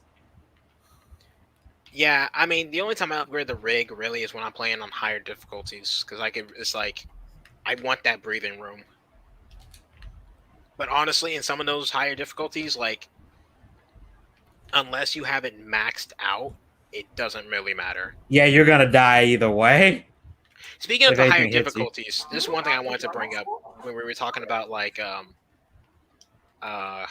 impossible mode. So the thing about Dead Space 1 impossible mode is that it's just a harder difficulty. That's all it essentially is. And that's not necessarily a bad thing, but it's pretty like basic. Right? Yeah, it's your basic, you just take a shitload more damage from everything. Right. But in Dead Space 2, they introduce a couple of more difficulty things. I think they introduced like there's easy, hardcore. Well, I was gonna get to hardcore. I think it's like survivalist, and then zealot. Survivalist is kind of like it's more your traditional survival horror in the sense that like resources are even more scarce. I I don't think you take. I think you take like a little bit more damage, but it's mostly like the resource thing. Zealot though, it's like resources and damage upped. But then you get to hardcore mode, which to this day I hate it. I love it and I hate it at the same time. That was probably the worst achievement I've ever gotten in my life. Oh, you actually did that? I did it back when the game first came out. For those of you who don't know, hardcore mode, it's basically it's the survivalist difficulty. However, you're only allowed to save 3 times. You cannot save any more than that, and if you die, you go back to your previous save. And this isn't a game you can beat in one sitting easily, by the way. Well, you could, but it's like it's stressful enough. But to put it on hardcore mode, knowing that death is going to have such a hard penalty, I remember. So when the game first came out, Dead Space 2 first came out, it came on 2 discs. And so there was a little bit of like a cheat system to it where like... Oh, the Xbox one came on 2 discs? Because I had the PS3 version. Yeah, I think the 360 version came with 2 discs. And it's like... When you got to the point where it was asking you to switch over to the next disc, that did not count as a save. But if you died after that moment, it would never send you back to the beginning. It would send you back to when it asked you to switch discs. So technically you had 4 saves, quote unquote, in that version. Now that it's digital, that you don't have that same luxury though. But I remember playing it one time, and I can't remember what was the... There's like 3 key moments it tells you that's like recommended to save at. I think one of them is like the Tormentor fight, which is like the really... it's like a big... You talking about the QTE fight? Yeah, it's a big QTE fight where you're in space being chased by this necromorph while also fighting like a gunship. That's one of the save points. And then there's like another save point like right before the final boss. And I can't remember... There's like one point where I was playing, and I think it was like right before the final boss, and I think they say like you can either save like right before the final boss, like directly in front of it, or you can save right before the run to the final boss, because like, you know, you kind of have this little gauntlet you got to go through to get to the final boss. And you have to deal with the damn Ubermorph thing. Yeah, and I think what happened was I chose to save like... I think I chose to save right before the gauntlet because all my guns were kind of catered towards the final boss. And I remember right before I got to it, I forgot about the QTE event that happens right before the boss fight. And like, I was like, I think I put the controller down for like a second to do something. And I got hit by the QTE and I scrambled to pick up the controller. I started mashing a button, but it was too late and I died. And I was just like, I had to start all the way over with that gauntlet. And I almost broke my controller. I think I had to stop playing the game for like a couple of days. And then there's Dead Space 3's hardcore mode, which I think is worse, where it's like, oh, you can save whatever you want. The problem is you die at any point, you got to restart the whole damn game. Yeah. Yeah. And honestly, yeah, that one was a lot worse because it's like... And what I want to know is if your co-op partner dies, does that count? I think... How did it work in co-op? Because I know there's a down system in co-op. Like your partner gets downed and you can pick them up. But I do know there are certain things that can just kill them and that's it. So I don't remember how it worked on co-op. Because I'm wondering, like, if both of you get into a QTE and one of you fucks up, does that count? I honestly, I would not even want to attempt that game in co-op. Hardcore co-op. Where'd you go? I think I tried hardcore, like not hardcore, Ultra Nightmare and Doom Eternal once. I'm not Doom Eternal, Doom 2016 once. And I got killed in the damn, like the level right after the tutorial. Oh yeah, like... Because that shit is ridiculous. So to be fair, that game didn't like to fuck around even in the better times. Yeah, nah. And it's funny because the devs apparently were like, yeah, we couldn't beat it either. Like they actually admitted before the game came out that, yeah, we can't beat it on Ultra Nightmare either. I mean, I can respect that at the very least, but it's like, all right, you gamers want a challenge, it's a challenge. And it's not like you won anything for beating it anyway. Yeah, because I remember doing so Dead Space is kind of different, but I remember doing the hardcore mode, and you get what I think is one of the best unlocks in any game is the hand cannon, and all it is like this foam finger gun that when you shoot it, Isaac literally just says pew pew, bang bang. There's And no things just die. Yeah, there's no projectile that comes out. There's no real animation to it. He just says pew pew bang bang. And whatever, and there's no reticle either. It has like a flashlight, but the light's not really coming from anything. And like when you shoot it, whatever's in front of you, like enemy wise, just explodes. Like they fly to pieces, and it's hilarious. Does it need ammo? No, there's Nope. no ammo to it. It's just it's literally just a foam finger gun, and he's just saying pew pew bang bang. And only downside is it's one of those where it's like by the time you unlock this item, you're probably not going to play the game again because you've already I doubt anyone's playing hardcore mode on their first playthrough. Like you probably memorized the game, you played it multiple times, so it's like I don't know when you would ever get to use this, but it is still pretty fun to have. If nothing else, it's fun to kind of go back on the hardest difficulty, Zealot, with the foam finger gun just to kind of trounce the necromorphs as like a little bit of revenge. The necromorphs are like, why do I hear boss music? And it's just Isaac coming out of bang, bang, bang. Yeah, but I bang, said the music bang. is bang. No, they're not hearing They're not hearing boss music. They're hearing boss music in Latin. Liberate me. Liberate me. Oh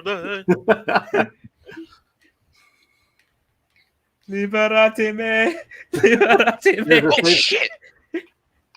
I'm pretty sure that means save me in Latin. I'm pretty sure that's what that means. I mean, the necromorphs they're crying to their god, "Save me from this madman." I'm just pretty sure liberate me literally means save me. No, you know what's funny? Think about this. Like, the necromorphs, like, they're on the ship, right? And they're like, there's one human left. We got to get him. What's his name? It's Isaac Clarke. Oh, we got this. And he's just tearing through them. And the necromorphs like, I thought the marker was supposed to make him crazy and easy to kill, not insane and like a monster. Yeah, the Ubermorph has just filed a complaint to the moon, like, Oh shit! I forgot about these right here. Oh damn it! I might die. Oh god, get off me! Get off me! Oh, I fucking hate those things. Oh my god! Look at that. Yeah, the damage they do to you. Oh my god! Especially since this is early in the game, you might not have money for a flamethrower. Oh my god, I forgot about those. I saw like the stasis recharge, and I was like, do I need the stasis recharge? Oh, I'm gonna go touch it anyways. And as soon as I got to it, I just see like All the those things come at JPEGs you. of those things flying past the camera. And I was like, oh shit, I forgot about this. That was something that this first game was very famous for, was giving you little baits like that, and then all of a sudden you try and run to the bait thinking you're safe, then all of a sudden, ooh, look at all those things, you're dead. Oh, that's one thing I've always thought about. It's like this game has jump scares in it, don't get me wrong. But Oh yeah. Oh the yeah. jump scares are usually very meaningful in the sense that like the jump scare is the enemy coming out of nowhere to attack you. It's not like there's a jump scare and then nothing happens. No, it's not just scare. loud noise for no reason. Well, there are some instances like that, but they usually come later in the game. But I'm talking about like I'm sitting here doing my own business. I'm walking up to something, and out of nowhere, there's a loud crash through a vent, and you're like, "Holy shit, what was that?" And then you turn around, it's an enemy. It's not like some horror games where it's like it's a ghost making a loud thud, and it doesn't really mean anything. It's scary in the moment, but it's like, okay, now what?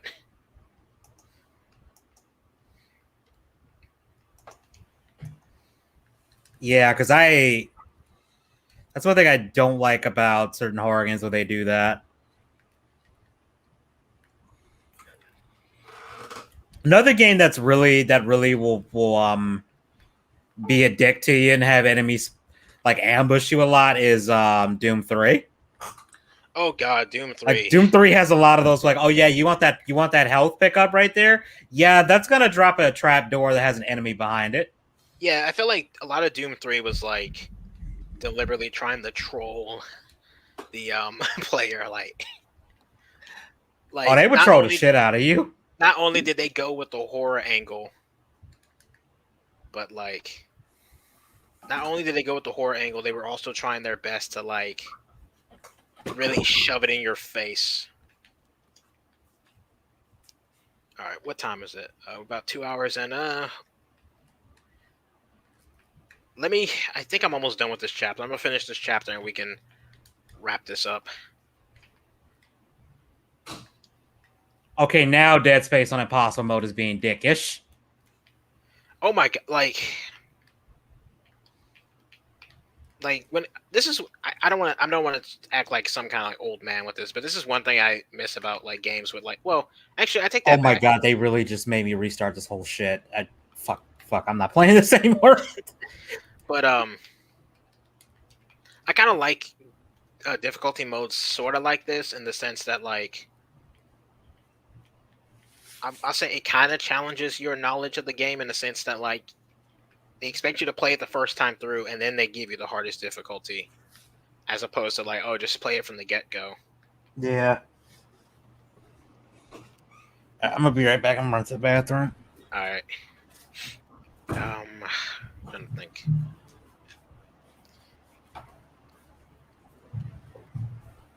Like, I do apologize for how this kind of started because this whole stream kind of started kind of janky with not being able to figure out how to get the stream properly working and then basically screen sharing the damn gameplay. Excuse me. It's all good. Sauron. These things No, happen that's me. sometimes. I was coughing. Sorry about that. Yeah, next time I'm just gonna buy the title on the PC and stream it like that. Ah. Freaking weirdo baby. One thing I can't stand about not playing with sound is that these things like to flank you, where you'll have two in front of you, and then one will sneak up behind you, which you can hear if you have sound, but when you don't have sound, it's like it's the ultimate tactic for them. Like that right there. Yeah. I only know he's there because it's gotten me so many times because I played this without sound plenty of times. Hey, how's it going? I just thought of something. I got one note. I'll come back. Because I remember at one point they were trying to make a live action movie out of this. And yeah, go ahead. I remember at one point they were getting the director of this one movie that was when this was announced. This movie was relevant. It was a movie with Shia LaBeouf. Post Transformers actually. At least the first one anyway. The movie actually wasn't. No, it wasn't that one. It was the one where he's being guided by a voice telling him to do things, and it's revealed throughout the movie that this thing that sets you up to do this. It sets you up so the police are hunting you, but also is helping you avoid the police as an AI. I didn't mean Eagle Eye, I think that's what it was called. Yeah, I think that was Jake Gyllenhaal though. I don't think that was No, that was Shia LaBeouf. Was it Shia LaBeouf? Yeah, I'm pretty sure that was Shia LaBeouf. I want to say that was Shia LaBeouf. Damn it, I forgot. I can double check. Yeah, because I know I know that sounds familiar, but I can't remember. Ah, damn it! Yeah, it was Shia LaBeouf. Okay. Oh, what was the name of it though? Eagle Eye. Okay, so what am I thinking with Jake Gyllenhaal? You probably think of the one where he's like in the train and it's like he's trying to solve something that already happened. Yeah. Okay. Yeah, I do remember that. But even that one had like a sci-fi angle because he was like hooked up to a machine doing it, right? Yeah. But yeah, I know like because I know we talked about like the universe, the Dead Space universe, and how it kind of like set up its own like franchise because that was like the thing to do back then. One thing I will say though, like if you want a live action Dead Space movie, just watch what was that movie, Event Horizon, Oh which is probably yeah, like the most. It's probably the most direct inspiration to this game. This game has.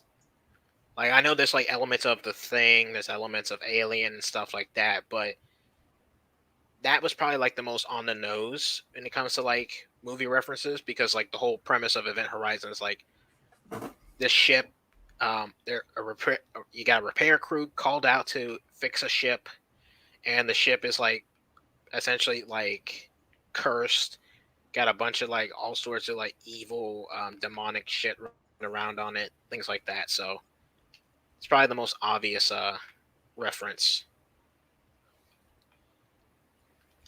All right, so I'm gonna say real quick. I hope no one was trying to read that text message because I've read all of them and I don't like. I just instinctively like let it load enough to the point where I can close it out. I actually thought about think about Dead Space 3's ending. I was trying to figure like how the fuck would you make a sequel to that? And one thing I thought of was, okay, so the moons are clearly all connected to each other, and then I was thinking, okay, what if the moons weren't actually the last stage at all? So they've had interviews talking about this where like what would have Dead Space 4 look like, and I know I can't remember who at Visceral or who was with Visceral talking about it, but I think they mentioned how there was a plan to where you would play as Ellie, and essentially you would be going around to different like ships, trying to collect survivors and parts to like repair your own ship and things like that. And ultimately, the goal is to find a way to stop the moons once and for all. But they also mentioned that like they said something like maybe killing the moons wasn't necessarily like the best idea, and it's like sometimes like the devil you know is better than the devil you don't. So I guess like they were gonna hint at like maybe the moons had like there was like another horror beyond them. Which, to be fair, I don't know how you can one up giant alien space gods, but What I was thinking was the moons, like the reason why they were waiting for the other one is because they need they were gonna combine into something else. That they're all pieces of a bigger organism, basically. Just like the necromorphs all combine into a moon, it's like the moons combine together into one creature. One thing I thought they were gonna do, and this is kind of me. I can't remember why I thought of this. I think it might have been because around the time this is when like Mass Effect 3 came out, but like I was thinking like I could see them doing like a Reaper thing where like they make it to where like there's like one central intelligence moon, like this like an alpha moon or something, which I'm not saying that's a good idea, but I don't know why I kept thinking like because Mass Effect 3 did it. Good lord, dude, that guy is dead. Oh yeah, I forgot about that. Stop it, he's already dead. And the deck was like, that's the point. Oh my god, he's not dead. Not anymore. I kept shooting him. He just kept coming. I do like that though, that you can shoot the limbs off while they're being turned to try and make it easier on yourself. What's funny is that like I think you can interrupt the transformation to where it just stops and goes after you instead or another body. Yeah, you can. So another talking about Dead Space 3. There's a certain plot point in Dead Space 3 that I think it's really cool, and it's also super depressing. But I think that's why I like it. Is that like, and it's kind of hinted at. So after watching like all the movies and stuff, and reading some of the books and the comics, one of the kind of reoccurring things in the story is like, humanity has, we finally got to space, we've explored the stars, but we didn't find any alien life, right? And it's in the context of Dead Space, like it's not like we've only explored our solar system, but it's like we've traveled in the context of Dead Space. They've traveled pretty far, and it's like you would think they would have found something. And so, there's a lot of people who are very cynical about it. There's no alien life. We're the only ones out here. Yada yada yada. And in Dead Space 3, when you find out like the origins of the necromorphs and how old these whole like moon things are, there's like a scientist who he leaves an audio log and he mentions like, it's like, what if the reason why we never found alien life is because these things killed all of it? Yeah, that's kind of a play on the Fermi paradox, I think is what it's called, where it's like I think I have to let me look it up so I can get it right. I think it's the Fermi paradox is the whole thing about if we're alone in the universe. That's kind of disturbing. Yeah, and I was thinking, let me pull up exact. I think it's Fermi paradox. It's not. I mean, don't get me wrong. I'm not trying to say like this series needed to explore it because it technically does. Oh, here it is. Here it is. Okay. But so me, the Fermi. I'm sorry. Go ahead. I was just gonna say like that whole plot point of like the idea that like there was alien life in the universe, but these things killed all of it, and we just happened to get lucky, and kind of be last on the list of things to eat, and that's kind of sad. Like that's a very terrifying thought to have. Okay, but the Fermi paradox, I think this is it. So what it is saying an apparent conflict between lack of evidence for extraterrestrial life and the various high estimates for their probability. And these are some of the facts that highlight this, that there are billions of stars in the Milky Way galaxy, some to the sun, which is true. With high probability, some of these stars have Earth-like planets. That's also true. We found those. Many of these stars, and hence their planets, are much older than the sun. Obviously true. If Earth is typical, some may have developed intelligent life long ago. Some systems may develop interstellar traverse that humans are investigating now. Even at the slow pace currently envisioned, interstellar travel, the Milky Way galaxy could be completely traversed in a few million years. It says many of these stars, some that are billions of years older, Earth would have to been visited by extraterrestrial civilizations, or at least their probes. And there's no evidence of this. But there's another version of this where it's basically like, everything died, and we're just now exploring the universe. And then it's like, well, what killed them then? Like, what happened? Like, the ending to Dead Space, like, I'm not saying this series needed to have a happy ending, but it is such a gut punch of what's the opposite of a happy ending? Like, what's the term for that? Sour ending.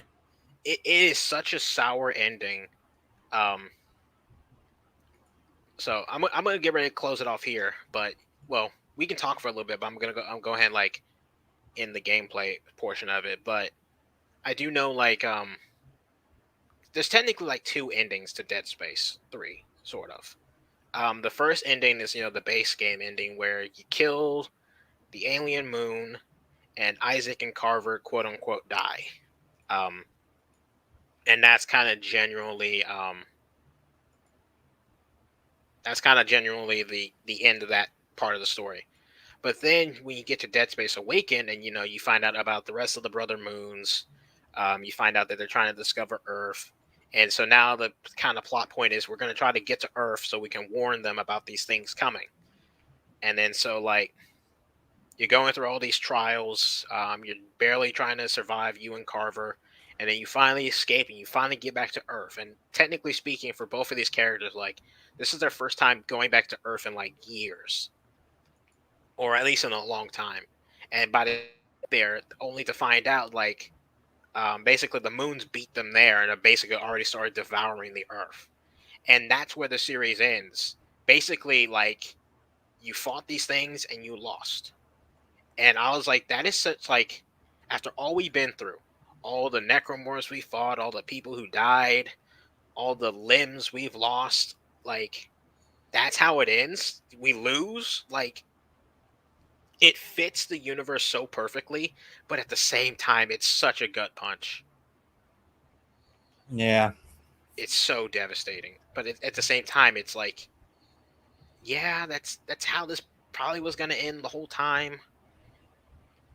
Like, because realistically, like, how do you fight those things at that point? Yeah, like you killed in Dead Space 3. You killed the damn thing by pulling it into a planet. Yeah. I don't know if you can do, and there's no telling how many of these things are there. Well, I think you can use the telekinesis to pull the blades of some of the slashers and use that as a weapon. Just shoot a bunch of tiny. Well, actually, I just thought of something. They mentioned in Dead Space 1 that the asteroid defense system uses mass drivers for the weapons that can punch through asteroids. So maybe you can kill it with that if you have a bunch of those. I don't know. Honestly, I could see this being like one of those where, and this is where I just think like, when it comes to certain horror stories in general, as much as I love horror as itself, I'm one of those people like, if you explore too much of a horror setting, it gets to a point where it kind of will naturally become an action setting, because it's like at some point you're no longer scared of these things. At some point you're gonna learn how to fight these things, and I totally would be on board for like a final Dead Space installment where it still keeps the horror elements in the sense that like you're fighting a hopeless battle, but at the same time, it's like you're still taking the fight to these things. And I could see Dead Space 4 or whatever being kind of like this epic pseudo fight between them, where you're basically like using giant cannons to try to kill these things, but also keeping that kind of like dread sense of that, like, we killed one of these things, but it took all this just to kill one. Like, how many times are we really going to be able to do this realistically? And it's like, how many of them actually are out there? Yeah, and who's to say, like, oh, we killed 3 of them? Who's to say there aren't more out there that's just slowly coming to Earth? You know, it's another thing that I thought of. What's up? Because one of the things is that, okay, we're like on the 4th game, you got to do something kind of different with the necromorphs, I think. And 3 kind of did this with the alien ones, but they weren't scary looking enough. Yeah. So it's like, okay, each of these moons presumably devoured some other civilization, right? So we have straight up alien necromorphs that are like coming off of these things that are just way more horrifying. Oh, you know what you could do? And abstract looking. You know what you can do? You can make it to like almost like the Mist. You know how like in the Mist they had like a bunch of like different crazy looking creatures that didn't really exactly have like that. To them? Oh my god, that would be insane. And but there's like little bits of human in there. Yeah, they vary in size too. Like you have ones that are basically human size, and then you have ones like the size of buildings just walking around, dropping smaller ones to eat people. Yeah. Oh I was thinking that'd be freaking terrifying. I'm terrified just thinking of it. Yeah, that's what I was thinking you'd have to do, because it's like, okay, we're 4 games in it. We'll be 4 games in at this point. We got to do something a little bit different with the necromorphs, and it's like, okay, do that. Yeah, and you've set the precedent for it, so it's not like it's an ass pull.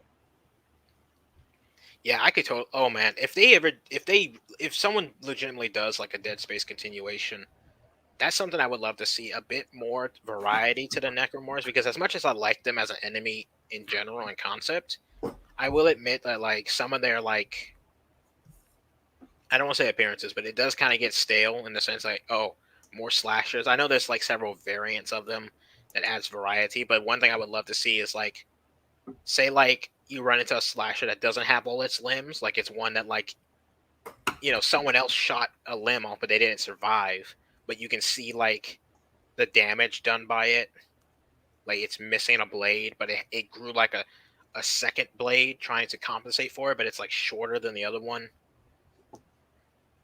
Yeah, I can see. I can see that. Because, like, technically speaking, and even in the lore of the game, is that, like, when you kill a necromorph, you're not really killing it. You're just incapacitating it to the point where it can no longer pose a threat. Basically. That's got to be a special kind of hell. I mean, basically, your head is detached from your whole body. You're not dead, but you're not moving anywhere either. You're just kind of there.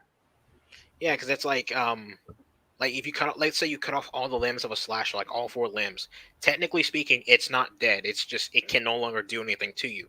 However, that body can still be repurposed for something.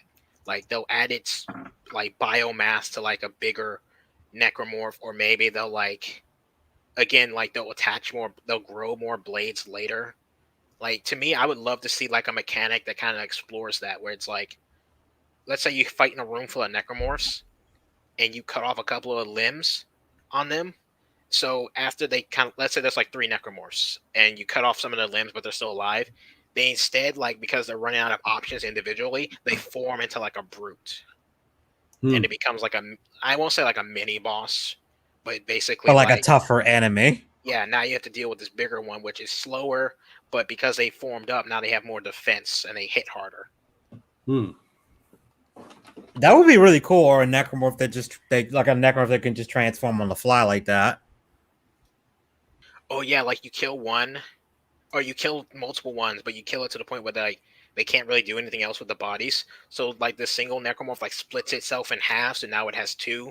They're smaller, kind of like they take less damage, but now you have to contend with 2 faster necromorphs. Yeah, something like that. That could be pretty interesting. Oh man, so much potential. Yeah. The only problem is, of course, I feel like you've kind of ridden yourself into a corner with the moon thing. Yeah.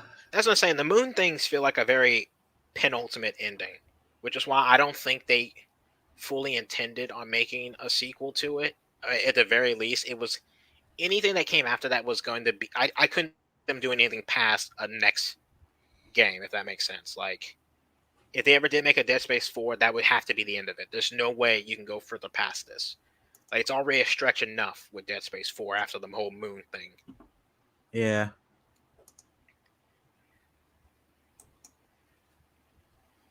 Oh man, that is true. It is kind of one of those things where it's like, yeah, how do you write around that? Because even if you have it where like, okay, we can fight back, but then it's like, okay, we can just kill them. It just kind of like cheapens them as this giant cosmic threat then. Yeah, especially because like we said earlier, like in the third game, even though you do kill one, A, it wasn't complete, and B, it took like you pulling it into a whole planet just to kill it. Like, yeah, that's insanity. Unless you've got a giant ass kinesis monster and just yeet them into the sun over and over. Also, I will say this: canonically, Isaac Clarke has essentially destroyed 2 planets. Yeah. Oh my god, he did. Yeah, because in Dead Space, was it Aftermath, which is like the prequel to Dead Space 2, where a crew goes back to like Aegis 7 after the whole event of Dead Space 1, and they're like trying to find remnants of the marker. And yeah, like basically it's like, what happened to this planet? Yeah, some guy named Clark dropped an entire continent on it. Now the planet's like getting ready to blow up. I was like, damn, Isaac. Well, to be fair, Isaac didn't drop it. Well, yeah, he didn't intentionally drop it, but still. How was he supposed to know when he put the marker back on the pedestal, it would send a shockwave that caused the gravity tethers to fail? Man, imagine putting that on your resume. I accidentally destroyed a planet. Yeah. Oh man, his insurance bill must be off the charts. Oh, I imagine. Well, we could say that his insurance bill, that him doing what he did basically destroyed destroyed those 2 worlds. It's like, he basically just is just bad luck overall. Well, technically, Tal Volantis isn't destroyed; it's still there, I think. I meant the moon deity. Oh yeah, the moon. Yeah, he did destroy a moon. That wasn't actually a moon. I mean, I don't know the official size, but it looked about as big as a decent moon. He destroyed a celestial body. How about that? Yeah, he destroyed a celestial object. Also, let me put it like this: if dropping that rock on Aegis 7 was enough to destabilize it to the point where it eventually blew up, I'm sure Tal Volantis' days are numbered after that kind of impact. Yeah, Tal Volantis is probably very unstable. But man, I love this game series. There's so much fun to have and explore. Like the whole backstory on the markers themselves, like the whole story on like Altman, the guy who like supposedly founded the religion. It was all like a big government cover up. He was like he knew the truth behind the markers. Like he knew they weren't anything holy or good. He just so happened to be immune to it because of like his unique like DNA, his unique genetics. Yeah, I think he Like was one people was smart enough to make another one. Well, no, because like in the lore, there's people smart enough to make a new one, but then there are those who are straight up immune to it. Like they don't feel the psychological effects to any degree, and he was one of them. Oh, there really are people that are just straight up immune to it? Yes. The chick from Resident Evil, from Dead Space Extraction, Lexi. Oh, that's right. She was immune to it. Yeah, That's right. And it's believed that she's a descendant of Altman to some degree. What happened to her after Extraction? 'Cause I know there's the DLC Severed that was only on consoles for some reason, So, and I never got to play that. So that's the issue. That's another issue with Dead Space 3 is that like there's a lot of plot points that were brought up throughout the series that are all kind of dropped at 3. Well, because there was that observer guy that was teased in 2 that was overseeing overseer, that's what he's called, not the observer. Yeah, he seemed like to be the leader of like at least EarthGov or something. There seemed to be like another faction of people who might have been unitologists who seem to understand the necromorphs a bit more than everyone else. That's a plot point that completely gets dropped. Her story gets dropped completely. Yeah, there's a lot of plot points that just kind of disappear at the end of Dead Space 2 and never get picked up in 3. And what makes it worse is that like they never get explained. They kind of just disappear. I feel like they might have to retcon 3 to do that, though. They'd have to retcon 3 to explain any of that. Yeah, because sorry. Oh, I was just saying in 2, I'm gonna go and kill the Twitch stream because like I'm done with the gameplay aspect. But yeah, like they kill how do I want the best way to describe it? It's like basically like because in Dead Space 2, EarthGov is essentially trying to kill you. Like along with the necromorphs, they're also trying to kill you as well. Yeah. However, then you get to Dead Space 3 and you're working with EarthGov, or at least the last remnants of it. And it's like, what? Like, we were just at each other's throats, and now all of a sudden you want to help me stop the markers? You built them. Like, it wasn't like you guys were tricked. No, you straight up built them. Like, you knew what you were doing. Yeah, you forced me to build these things. Yeah, like, where's that plot point? Like, where'd that go?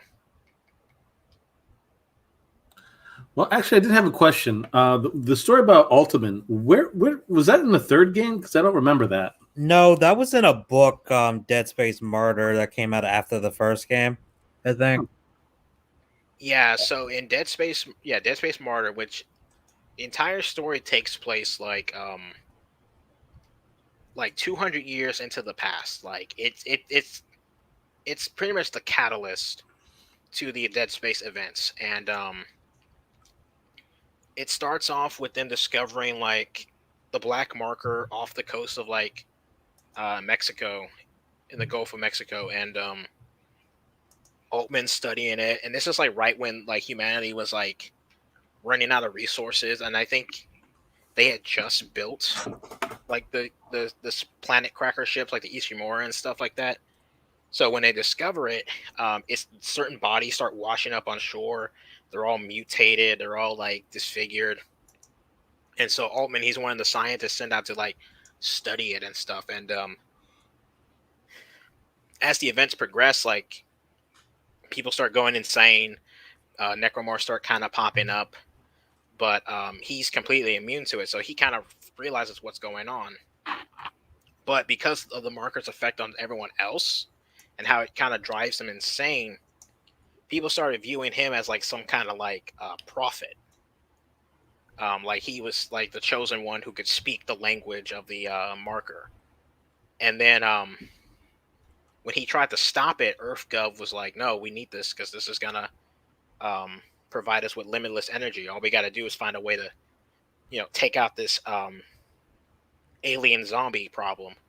And so I can't remember if he destroyed it or he like sealed it up or something. I think he did destroy it, actually. Yeah, I think he destroys it, and then but at that time they were already like building the red marker, and so like they assassinated him by like locking him in a pit with like a necromorph. That sucks. And Yeah, then, yeah, they locked him in with one. yeah, I'm and actually looking up a plot summary to figure out exactly what happened. Yeah, I think it's like even described. It's supposed to be like a brute. Like they lock him inside with a brute, and they just. Oh yeah, he's done for. Yeah. And then like people find out about his death, or he like essentially like, the people who were starting to worship him, you know, they kind of realized something went wrong, and so he becomes the martyr of this new religion, Unitology, and EarthGov essentially kind of lets it happen because it kind of helps them hide sort of the truth. Like it's like, well, the bunch of locals are like trying to probe us. No one's really going to take them seriously. But then it turns out like 200 years later, Unitology becomes like the religion in the galaxy. Essentially, all other religions have been like kind of either integrated to Unitology or squashed. It's basically either you're a Unitologist or you're not religious at all. Oh, okay. So I looked up a synopsis. He doesn't destroy it. What he does is he sinks the artifact, the marker, like back into the ocean. So that thing's just chilling on Earth. Yeah, it's just sitting there on Earth potentially. It even says here, almost succeeds in sinking the artifact and the facility, so he takes all of it down. Drawing the infection and releasing the marker away. It's uncertain what effects it's had on the necromorph. Seems just as much a threat to marine life as the land life. However, land-based organisms such as humans, certain necromorphs cannot function underwater due to the means specifically designed to operate on land. Anyway, the marker would still not have been returned to its original position unless it happened through sheer luck, leaving one loose end that may possibly be tied to another entry to Dead Space universe. So, yeah, it's technically still on Earth. Yeah, that's a plot hole right there, and it's one of those where it's mostly a plot hole because they never touched upon it again. Maybe it's because its location might only be known by EarthGov or something like that. Oh, you know what I could have seen them do? What? I could see them like Dead Space 4, like you're trying to fight off the brother moons, and so they think like, oh, well, what if we study the markers? Like what if the answer is on the markers? Like, because they technically built them, but because all the markers spread across the galaxy are human-made markers and quote-unquote perfected markers, you're not going to find any like clues. So then they're like, well, what about the black marker, the original marker that we know for a fact was built by aliens? So then now you have to retrieve that original black marker, the thing that started it all. Yeah. Because this, like, of all the markers, for a fact this one was made by the aliens. And that you could use, and I don't know, maybe like, I don't want to say reverse engineer it because that's technically what they've been trying to do, but perhaps like because of what happened on Tower of Atlantis, they now have more information on them or something. I don't know. Yeah, I mean, that's an interesting idea that they figure out that by studying something in the original marker that maybe like Isaac sees something on top of Atlantis that he can put together with the black marker, and that allows him to do something that can defeat the moons or something. I don't know. Oh, you know what you could do is like, and this is me trying to tie up all the loose ends. Basically, it's like they need to find this marker to decipher it, to see if there's any kind of like secret on it. However, they know that like, this is the original marker. We can't just really look at it and talk to it. So that's when they have to track down, what's her name, Lexine, who's supposed to be immune to it, because since she's immune to it, she's the only one who can decipher it. Or maybe she can help Isaac decipher it because he's not immune to it, but he's like the only person to really conquer the insanity. So like, or maybe just since they could stick to him being quote unquote dead and just switch over to Ellie and Lexine. I don't know. I didn't realize there was more than just Martyr as a book. I thought that was the only one. Oh yeah, there's quite a few of them, and then some of them are comic books too, though. Yeah, I know the comic books are there. I didn't know there was another like book. I can't remember what the other book is though. I can't remember like the story of it. I don't remember the title of it. Salvation, maybe. Salvage was the one that was like after the first one where they go back to the planet. Yeah, they find the Ishimura. I think that's the story. I think that was Salvage is that one. I'm on the actual wiki.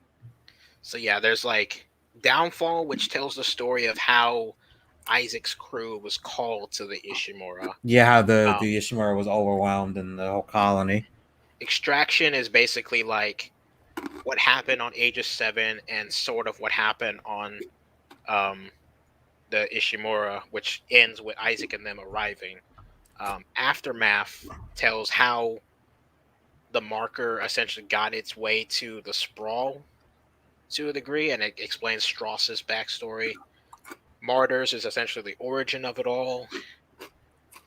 Salvage is how they got the Ishimura. Like, it's been so long, but I remember like a good portion of like, at the very least, I remember what each separate piece of media was telling, like what story it was telling. Yeah. I think the thing that drove me nuts is during the time that all this was happening, I was almost always broke. The fact that I was able to get the first and second game was nothing short of a miracle. And I was only able to get the third game because it was on Origin Steam, or not Origin Steam, on Origin. But yeah, I'm just thinking there's so much lore here.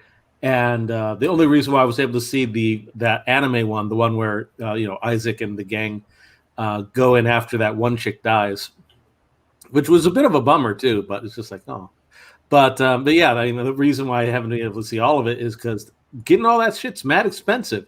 I mean, it's not as bad as trying to keep up with the Marvel event, but it was still a lot. Yeah. I actually have a funny story with Dead Space Aftermath. The only reason I got it was because I went into this is back when Blockbuster was like dying, and the one in my old neighborhood, they were doing like, okay, we're just selling everything for dirt cheap, and that was one of the things that was still there. That was back in that time, wasn't that? Yeah. Oh god, that tells you how old this shit is. So the box, literally, the case I have has Blockbuster on it. It's just kind of funny.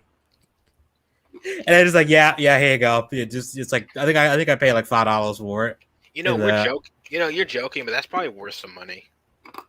It probably is. I don't even know where. I gotta see if I still have it. I can see like you going on eBay with that, and someone's totally like, "Yo, I'll pay you like, I'll pay you like $500 for that." Yeah, it's like, yo, man, I'll pay you $500 for that.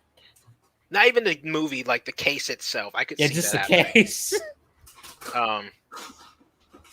But yeah, one thing I will say, because like this was the trend back in that time where like they had franchises be like multimedia franchises, where it's like they had like comics, books, books and novels, movies, stuff like that, little tie-ins, and it was probably like that's why I'm not a big fan of like people saying like the Marvel Cinematic Universe is like technically it is something that's sort of never been done before, but at least to that scale, because we have seen that kind of stuff before. It just wasn't always just big movies. It was like you had the movies, you had the comic tie-ins, you had the video game tie-ins, novel tie-ins, and then the other movies or games and stuff like that. And so it's like, it gets expensive after a while, especially considering like the price range for some of this stuff kind of fluctuates. Like you'll spend $60 on a game, you'll spend $20 on the movie, you'll spend $15 on the book, and it's like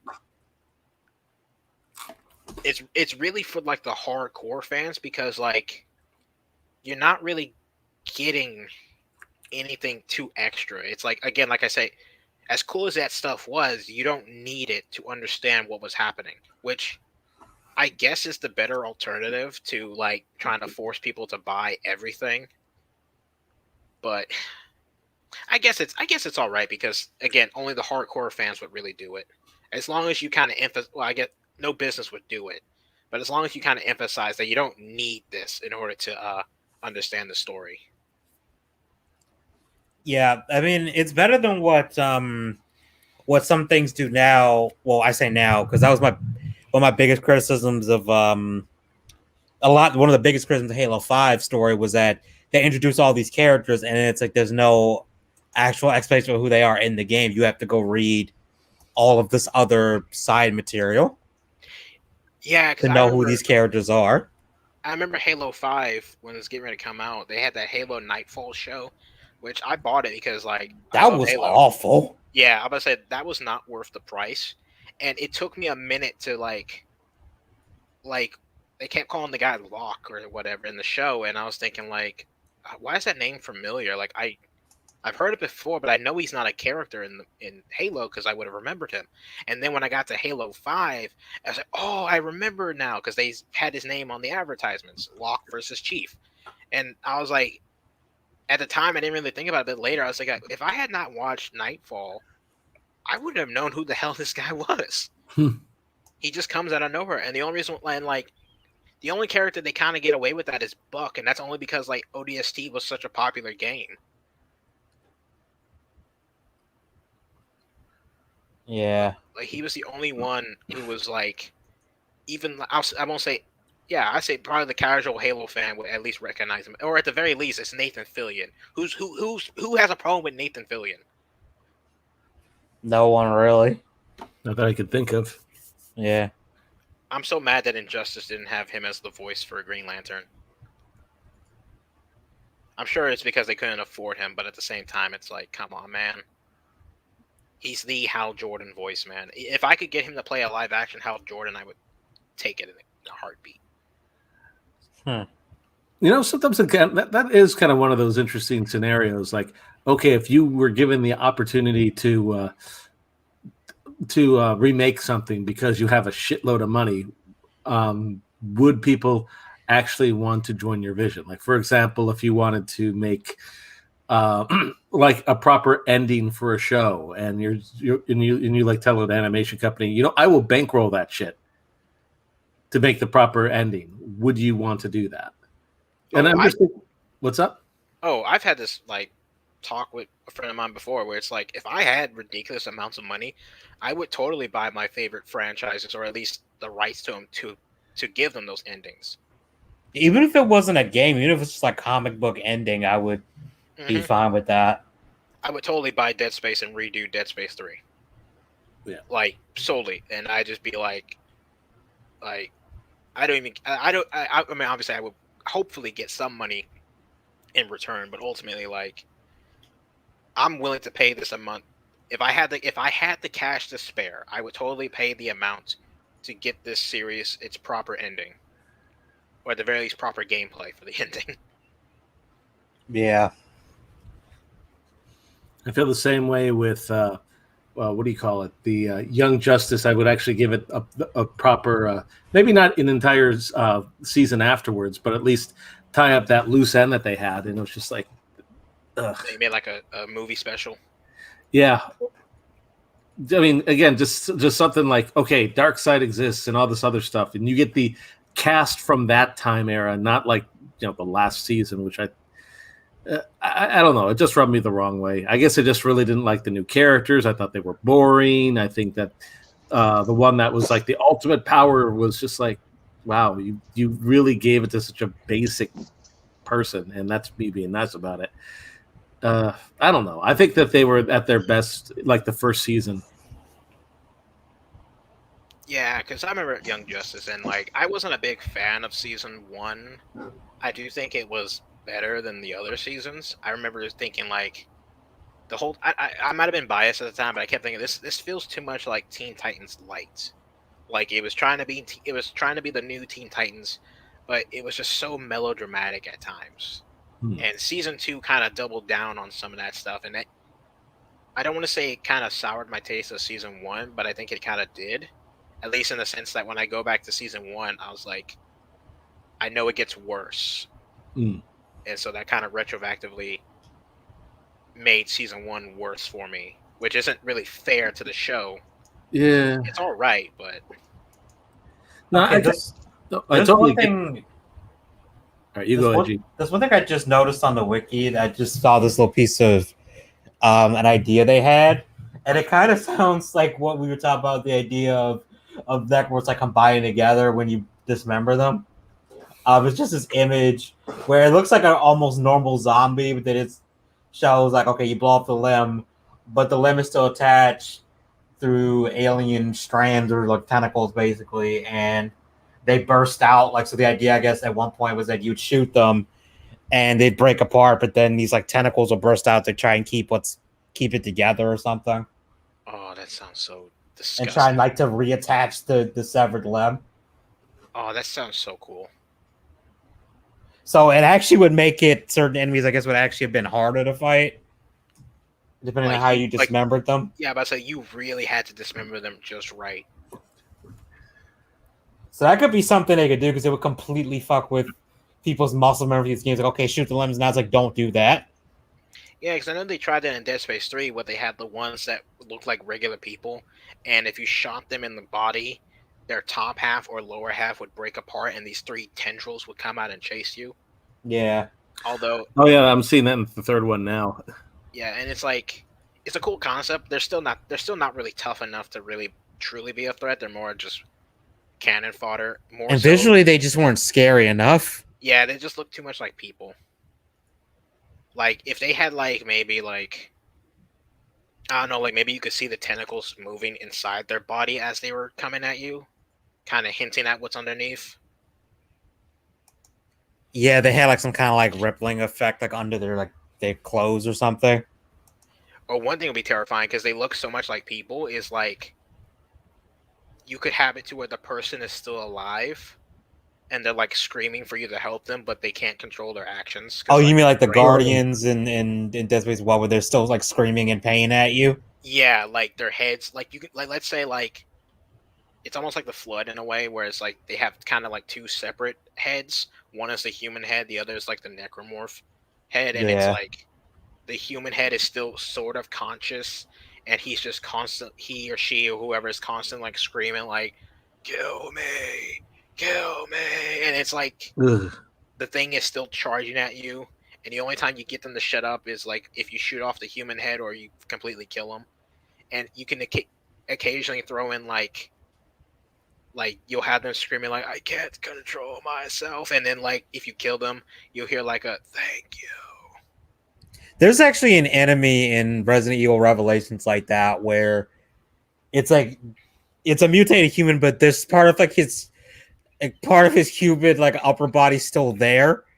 And when you first hear it, like at first you think it's a recording, because it's saying like you're on the context in the game, you're on a cruise ship that's like overrun, and you hear his voice saying Mayday, and it sounds distorted.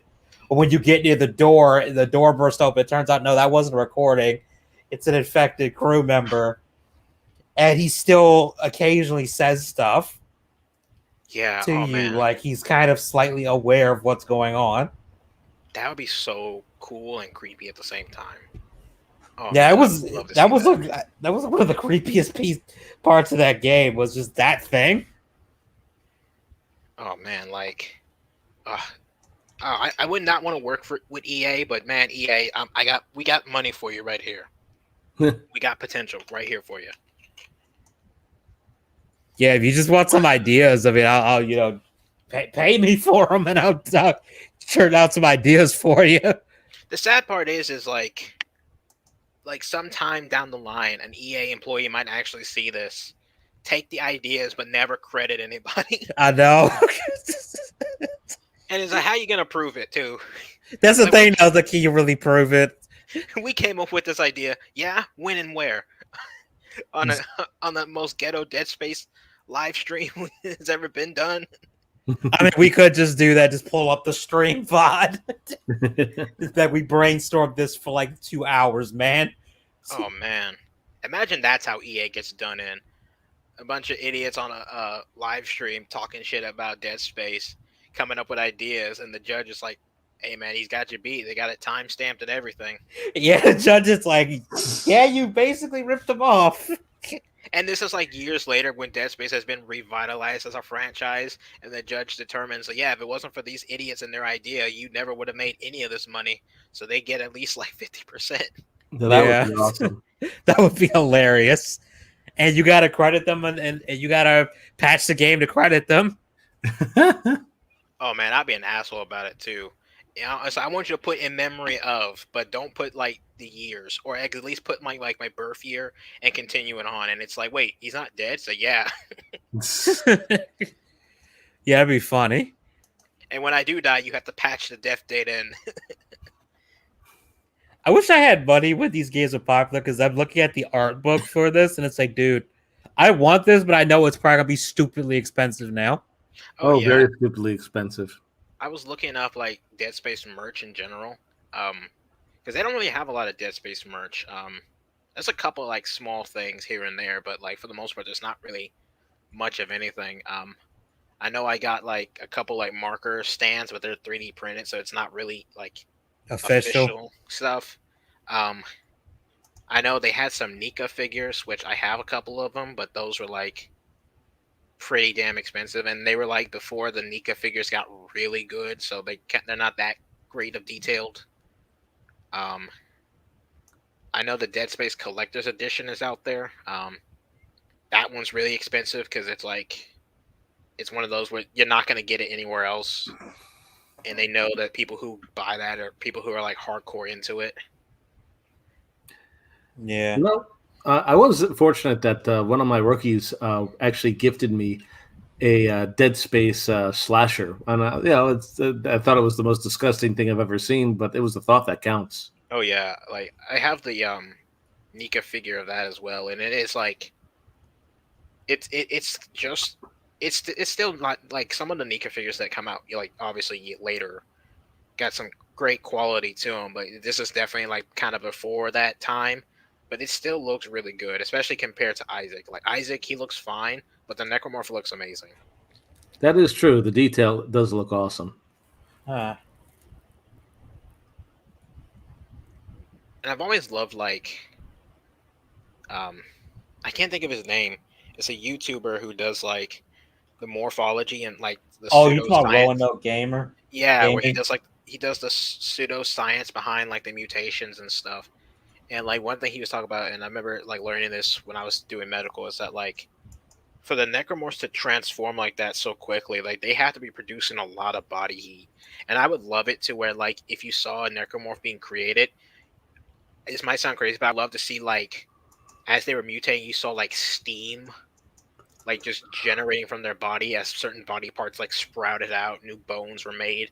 They kind of try to do that with Resident Evil 6 with the C virus infected soldiers, like when they started mute, because they would look human, but the thing was as you damage them, their body would start to regenerate and they would mutate into monster things. They would give off heat, like visually they would look like their body was burning when they transformed the pieces.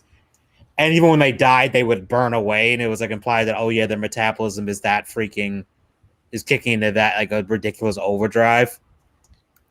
Like their clothes would actually start to burn off. Yeah, I remember.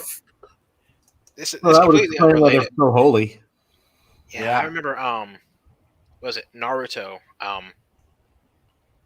There's like a certain fight where it's like there's a guy, he gets cut in the face, but he has healing powers, and like his wound heals, and you just see like a little bit of steam coming from the wound as it heals, and I like that is awesome. Like I love that little like bit of detail, and it kind of like it'd be so much easier to just show the wound close, but adding that steam is a little bit extra, and it kind of gives more emphasis to it and how like awesome it is.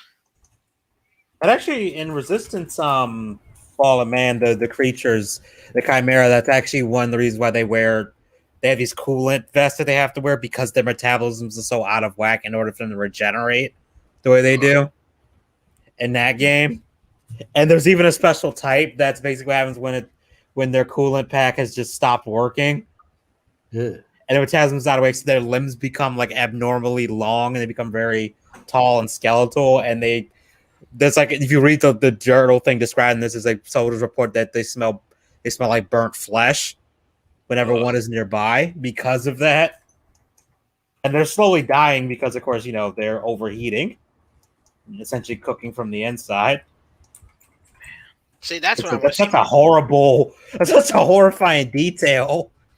Yeah, like I that's the kind of stuff I want to see in a Dead Space remake. Is like, I mean, the old Dead Spaces have that, but I want to see more body horror because that's something I know they like. The limited technology kind of keeps them from really getting to show it. And one of the coolest things about Dead Space 2 is like the intro.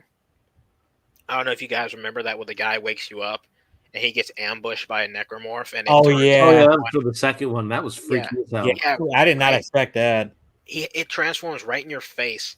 And I remember, I think it was Roanoke Gaming as well, where he was talking about like the insanity of how fast he transforms in front of you. It's like it's ridiculous. Like how he gets stabbed in the chest, they inject the DNA in his brain, and immediately he starts sprouting extra arms, and all the skin off his face just falls off, and you just see the skeleton underneath.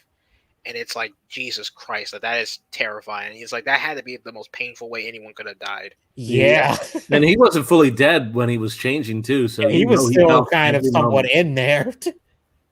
He's His like, body "There's was a like hole in my chest." processing dying. Yeah, he's like, he probably didn't die until like his face fell off. Yeah, And even then, he was probably like screaming at Isaac, like, "Help me!" Why and he's he's like, just "What the standing fuck there. is going on?" That's just nuts. But yeah, no, but with like new technology, they could easily do shit like that, like more body horror like that, and have things transform on the fly and stuff. I wouldn't say easily, but they can do it. They have the power to do it. That's for a better way to say that. Yeah, I was gonna say like you could definitely do the mechanics of it, and probably today's technology. That's something I kind of feel that we really missed the boat on with the last generation of technology. I mean, we got some good games going on, and because we'd be lying if we didn't say that. Because we had Doom 2016, we had Doom Eternal, we had Ghost of Tsushima, we had we had Persona 5 and Persona 5 Strikers. That one I have to admit I'm a little personal on.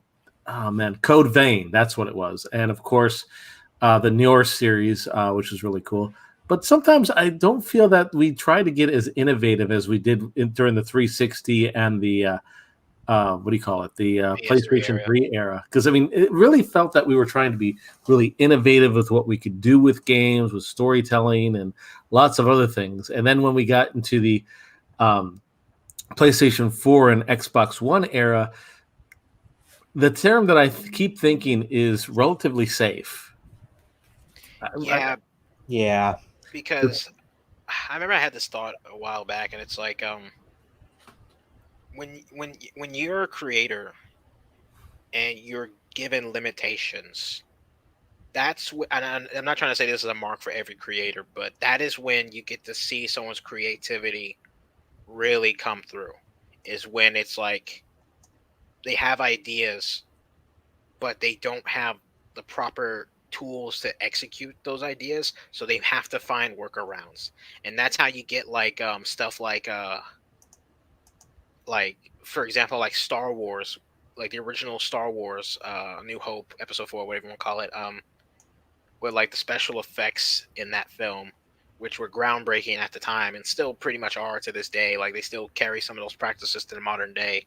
Yeah, the movies hold up. Yeah, and it's like what's another one that did it pretty well is that like they used their limitations. Aliens is probably another good one. Yeah, Alien, like for example, and this is a small one that a lot of people kind of overlook, is that like at the beginning of Aliens, when they have like all the cryopods opening up, they could only build like 5 of them. So in order to make it look like they had more, they put a giant mirror at the end of the row of them to make it look like there were more. And it's like that small little detail is like that's like that limitation allowed them to make that scene look even cooler. Because some people would have been like, oh, we can only do 5, or we'll just shoot the 5 and that's it. Yeah. And I feel like you get that same thing with video games where it's like, oh, we want to have like the skin falling off, we want to have like bones popping out, but it's like, the technology can't really handle that. So like what do? They like kind of because I know with Dead Space, it's like I think one of the tricks is that like they put so much like blood effects, it kind of hides the body essentially changing models, but it still adds to the whole like characterization of the necromorphs of how bloody the transformation is in general. Yep. Yeah, that's one way they did it. I think honestly, what the problem is that they're using all that power for the graphics, right? All that process, all that power of the graphics, and instead of focusing on making like something nutty with like the gameplay. Yeah, because that's why like I'm at the point where if I see something that's like photorealistic, that no longer impresses me. Like I used to be impressed by that stuff, and now I'm just like, okay. Yeah, I mean, pretty much because the gameplay actually good. I'm probably going to have people come at me for saying this, but I found Mortal Kombat 9 far more impressive than Mortal Kombat 11. And I do admit that graphically it's a inferior game, but again, you're looking at a PlayStation 3 game versus a PlayStation 4 game. So of course the graphics are not going to be as good, but what they pushed with that game was just so awesome. And it felt like, again, like the Mortal Kombat. Did they go a little overboard with the sexy costumes? Yeah, but that's kind of what Mortal Kombat is. If you look at the old games, it's like, their costumes weren't exactly modest. Yeah. I mean, heck, they like in Mortal Kombat, I think it's either it's Special Forces. You actually see Sonya Blade in a Baywatch outfit. So it's not an actual costume. It's just you see her in a Baywatch outfit, and for like I think either an ending or one of the files. It's been forever since I've seen the game, but it's like let's not pretend that that this game has been chased and all this other shit. I mean, they had a lot of sex appeal in a lot of the stuff that they've done, and pretending that they don't is just disingenuous. Yeah, like Jax is shirtless in Special Forces, right? Like he's got his metal arms, but for the most part, he's not wearing anything else. No, the thing that pissed me off is when they were talking about, we're trying to make the outfits more practical, but it's like, okay, why does Shao Kahn's armor have his chest completely exposed? Mm-hmm. What is the practicality of that? Oh, I remember me and my little brother used to have this running joke, and I think it was Mortal Kombat 9, where we would unlock all the alternate costumes for characters, but we used to make the joke, it's like, for some reason, Liu Kang, he always has to have a nipple exposed. Yeah, he does. Like, he really does. Like his base costume, the classic, like he's just wearing the pants and the shoes. Yeah, he's going full Bruce Lee. Yeah, and then like you get his alternate, and it's like he's got this sash on. And I remember my little brother just going like, "Why is he wearing that sash? He's still got nipples exposed." And that's when we came up with the thing. It's like he's always got to have a nipple out. And then when we got to MKX, we looked at his costumes. He's like, he finally got one to hide the nipples, but he sure made sure there was plenty of other ones that exposed them. It's just freaking ridiculous, man. And also here's something funny. It's like, so wearing the bikini for Scarlet specifically was completely unrealistic, but her running in heels in sand, that's perfectly kosher. Not to mention her literally bending people's blood is realistic. Yeah. Also, one of the things that always bothered me, and this is what comes to the later Mortal Kombat, is like, I get people say like, oh, the realistic is because Mortal Kombat, one of its appeals was like the gore, and I was like, you can still get that gore with the more cartoonish aspect, like that isn't still lost. However, you could actually make the gore realistic, but the character's cartoony, and it would create a hell of a lot more contrast with the gore. Yeah, because one thing that bothered me is that like let me first say first 9.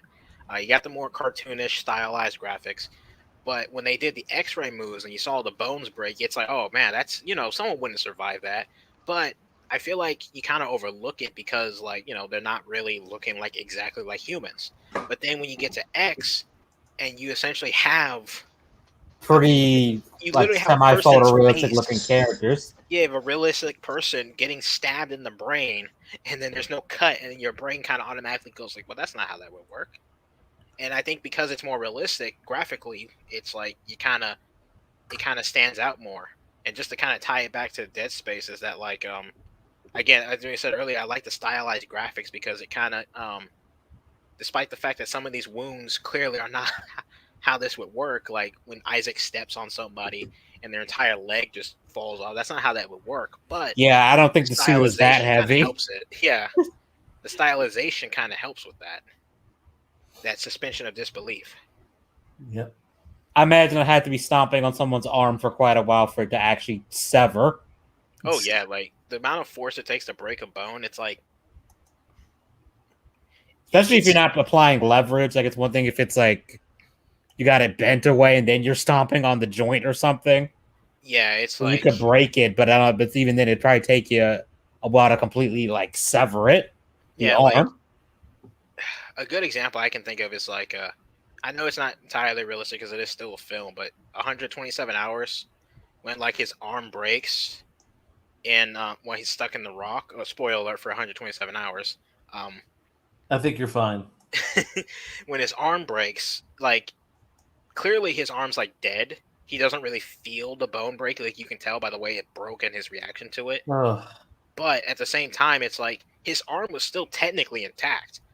He still had to saw through it, the muscle, the ligaments, and the nerve just to fully detach it. Yeah. So it's like cutting off a limb, like breaking a bone, like that's hard. The only reason his even broke was because it was so rotted. Yeah, that's not an easy thing to do. Yeah. Especially doing it to yourself, because there's part of your brain that's like, what are you doing? Oh yeah, like Part of your brain is just going to be subconsciously be like, what the fuck are you doing? Yeah, your brain will probably make you pass out at some point. Like, stop it, you idiot. We need that. Yeah, it's like, we kind of need that.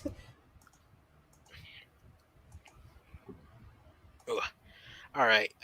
We're 3 hours in. I think it's a good place to call it for a night. Yeah, I'm sitting up here watching gameplay from Severed, and I forgot they brought the Twitchers back.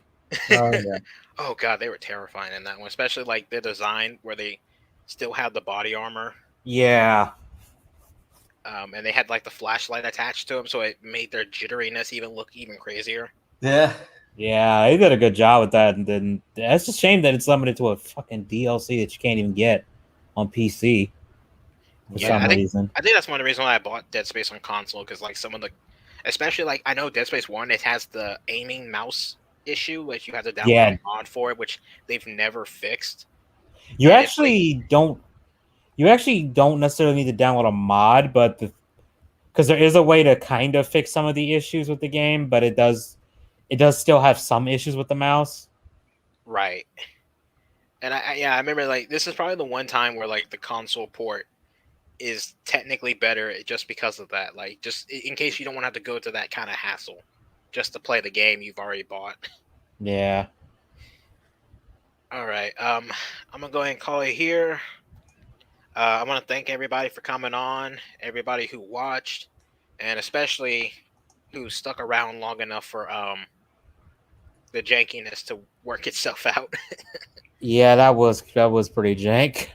Yeah, I'll experiment more with this in the future and make sure that doesn't happen again, because that's my first time even utilizing Twitch, so especially for gameplay. But I appreciate everyone who stuck around long enough for that, and to anyone who watches this later and sees how it goes down. So you could put like a timestamp in for like when we get it, when we actually got this working. It's legit about 30 minutes in. I remember that very specifically. I remember looking at the time, and it's about 30 seconds in. That's what I'm saying. You could put a timestamp in like the pinned comment. Yeah, I think I'm going to do that. All right. You guys got anything you want to say before we close out?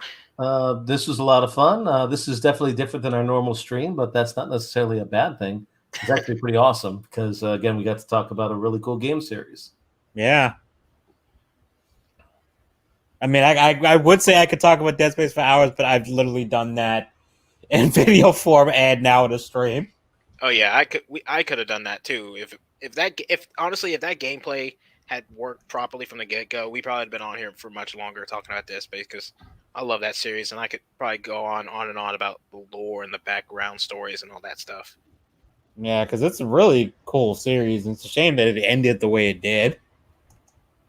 Yeah, and if they do remake it, as much as I'm not a big fan of remakes in today's market, I would still hope that it at least turns out somewhat decent. I will say a lot of game remakes seem to do a lot better than movie remakes. For the most part, at least the ones I've played.